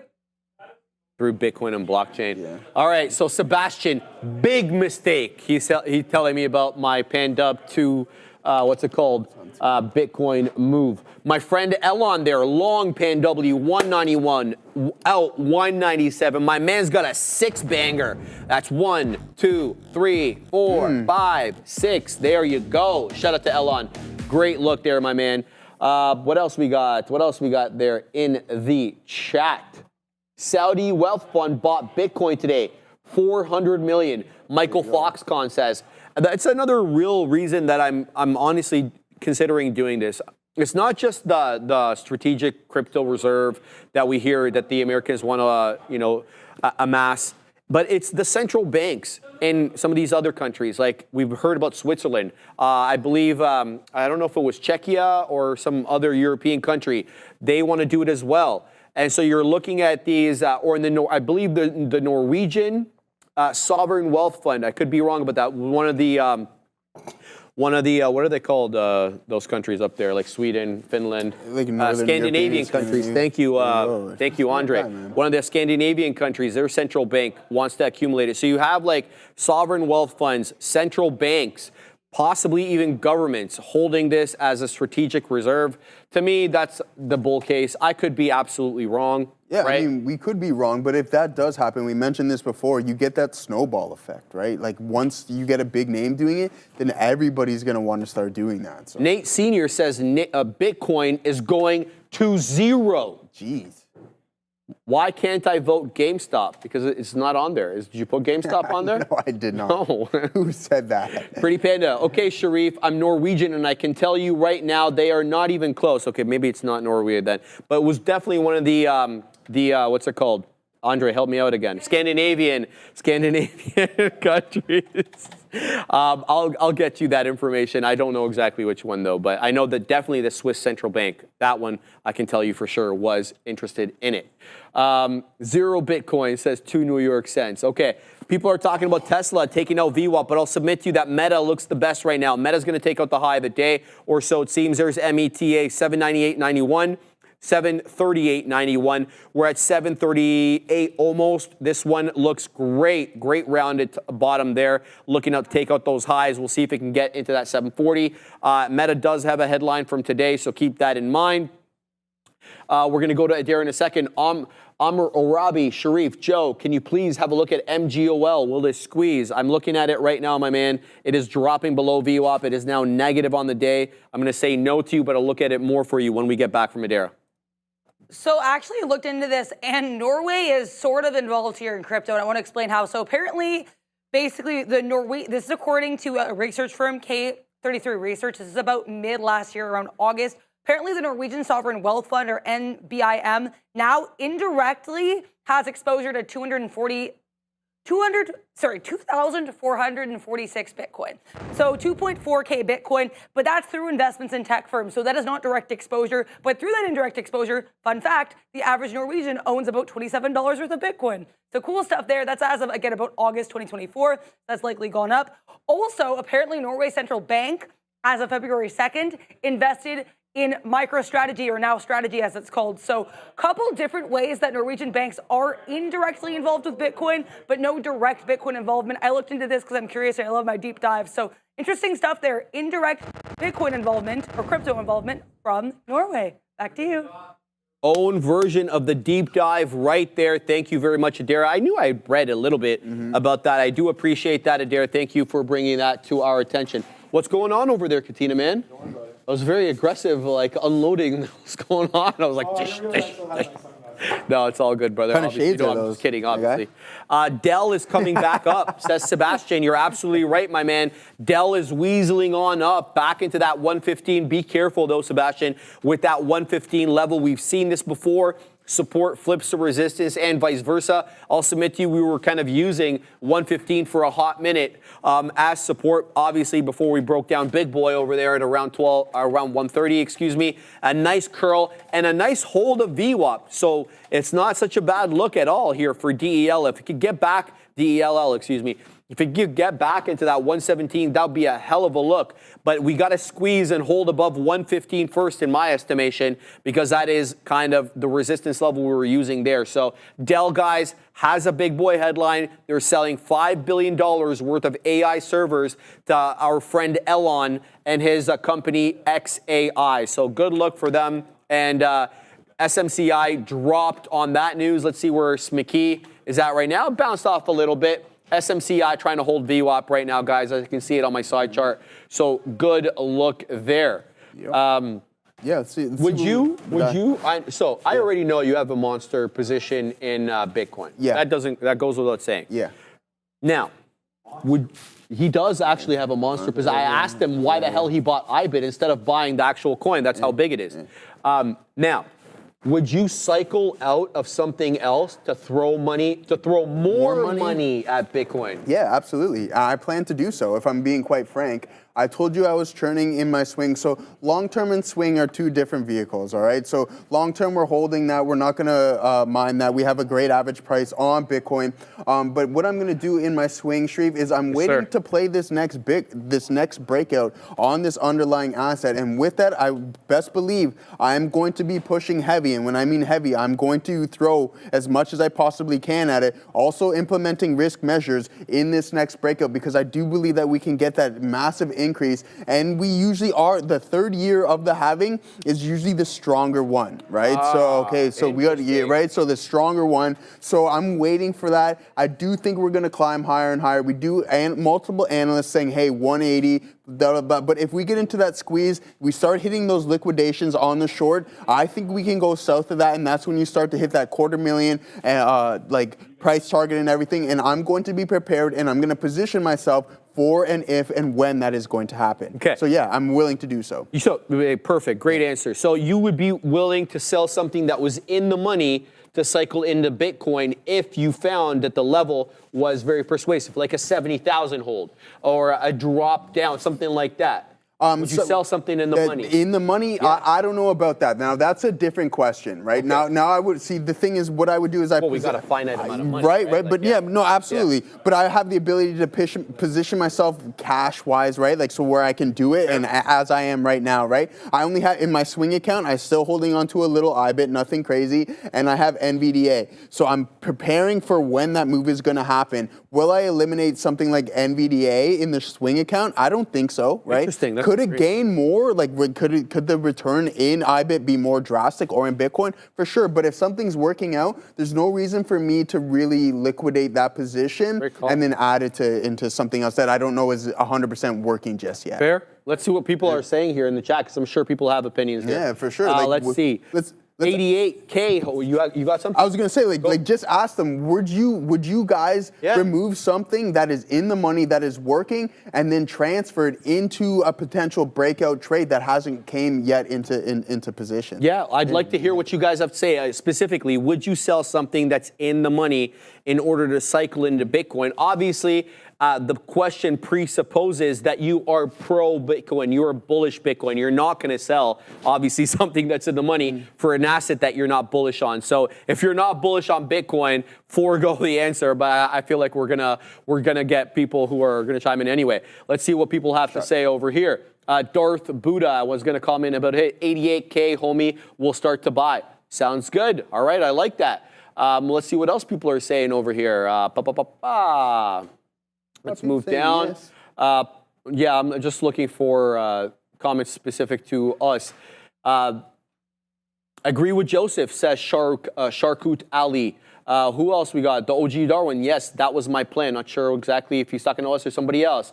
What else we got? Bitcoin. Too bad food will go up 500% by the time Bitcoin goes up to 100%. I don't know if you've looked at the inflation versus Bitcoin price over the last 15 years. I mean, okay, I respect your opinion. I disagree. Vivid Distortions, yes. Kyle, yes. Lo-Fi Soul, no. Jameson, sell gold into BTC. Who else we got? Alien Labs. How are you all feeling about holding NVIDIA over the weekend? I don't think that there's anything specific this weekend that is NVIDIA focused, but obviously Donald Trump is president. So you're going to have to be ready for volatility at any time. But I want to let you know, Alien Labs, February 26th, that's when we get the big boy moves possibly for NVIDIA. They do report. But what has happened in the past is we've seen accumulation of people's positions into earnings. That happens a lot with a lot of these. One thing I want to touch on too is, because I think that's a great question that you ask, is like, are you willing to sell something that's already working out? Again, that's maybe where you come into like position trimming, right? Like if you're looking to rebalance your portfolio, like something is significantly outweighing more due to appreciation, then sure, you can do that rebalancing. But again, in this style of trade, I could care less about balance. It's not what I'm going for. I'm going to hit I would be placing that trade. Exactly. I would put that trade on to hit the ball out of the park. Right? That's exactly what it is. It's a home run trade. You're either going to hit it big or you're going to be scratching your head and being like, oh, okay, well, should I have done that? But then you got to come to the realization, hey, you came up with that plan and decided to execute on it. So, Los Polos Hermanos, BTC to 1 million by 2030. Agreed. I think so. Yeah. Agreed. Yeah. I think maybe not 2030, but I believe in the.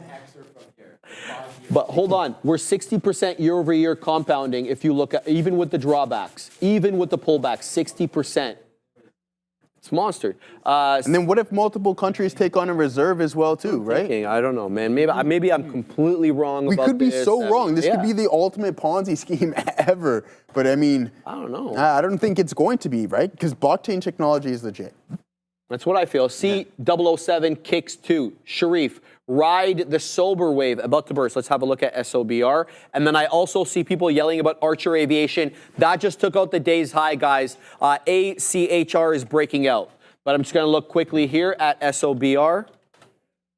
Yeah, that's another one that's breaking out. Good call out there, man. So I didn't have this on my radar, obviously, because it was south of $1. It is now well above the dollar. Here's $1.12. It's up 30%, a little bit less than that. It doesn't have a headline from today. I'm looking, doesn't have a headline from yesterday either. So this is a technical breakout.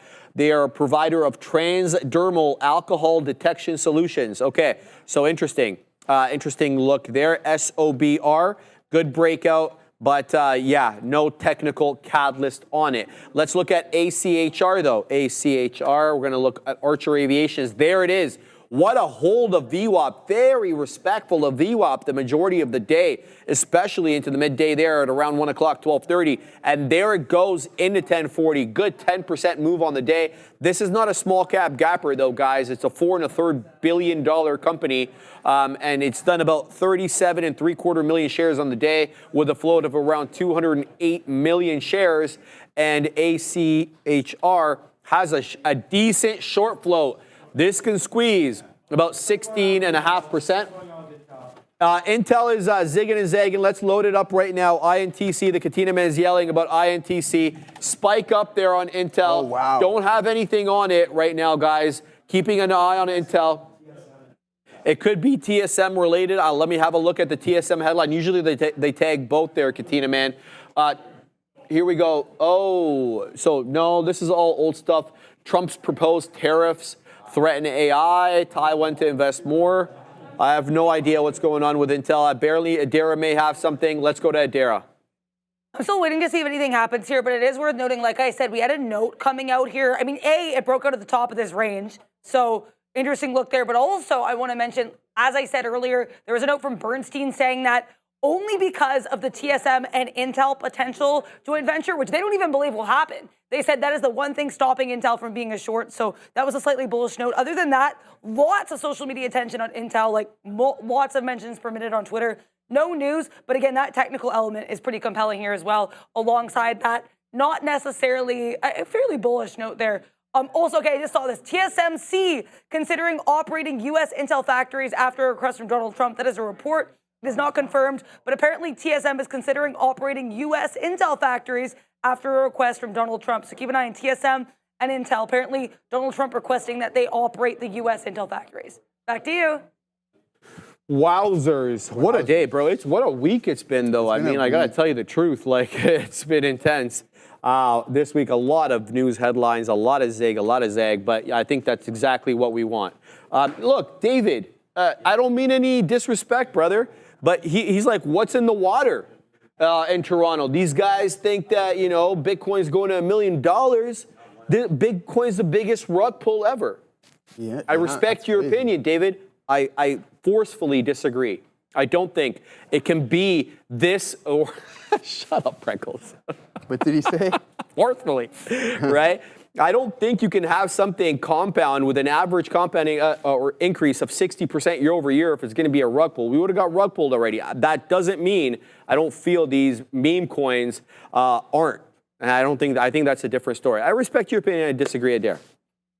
We have some, I guess, keep an eye on Dell here again. Basically, I'm seeing reports now that Elon Musk's XAI is discussing a $10 billion raise at a $7 billion valuation. So why this is of note here is because earlier today, we heard reports that Dell is nearing a $5 billion deal to provide servers for XAI. Now we're hearing that XAI is likely to get, or at least in talks for a capital raise. So with that in mind, of course, you have to watch Dell, which is reportedly nearing a deal with the company. Also, be aware here, we do have more talks here in the Intel TSM catalyst. So again, reports, this is not confirmed, reports that apparently TSMC or Taiwan Semi is now considering operating some of these U.S. Intel factories at a request from Trump. But apparently Taiwan Semi is receptive to this request. So keep an eye on INTC and TSM. Back to you.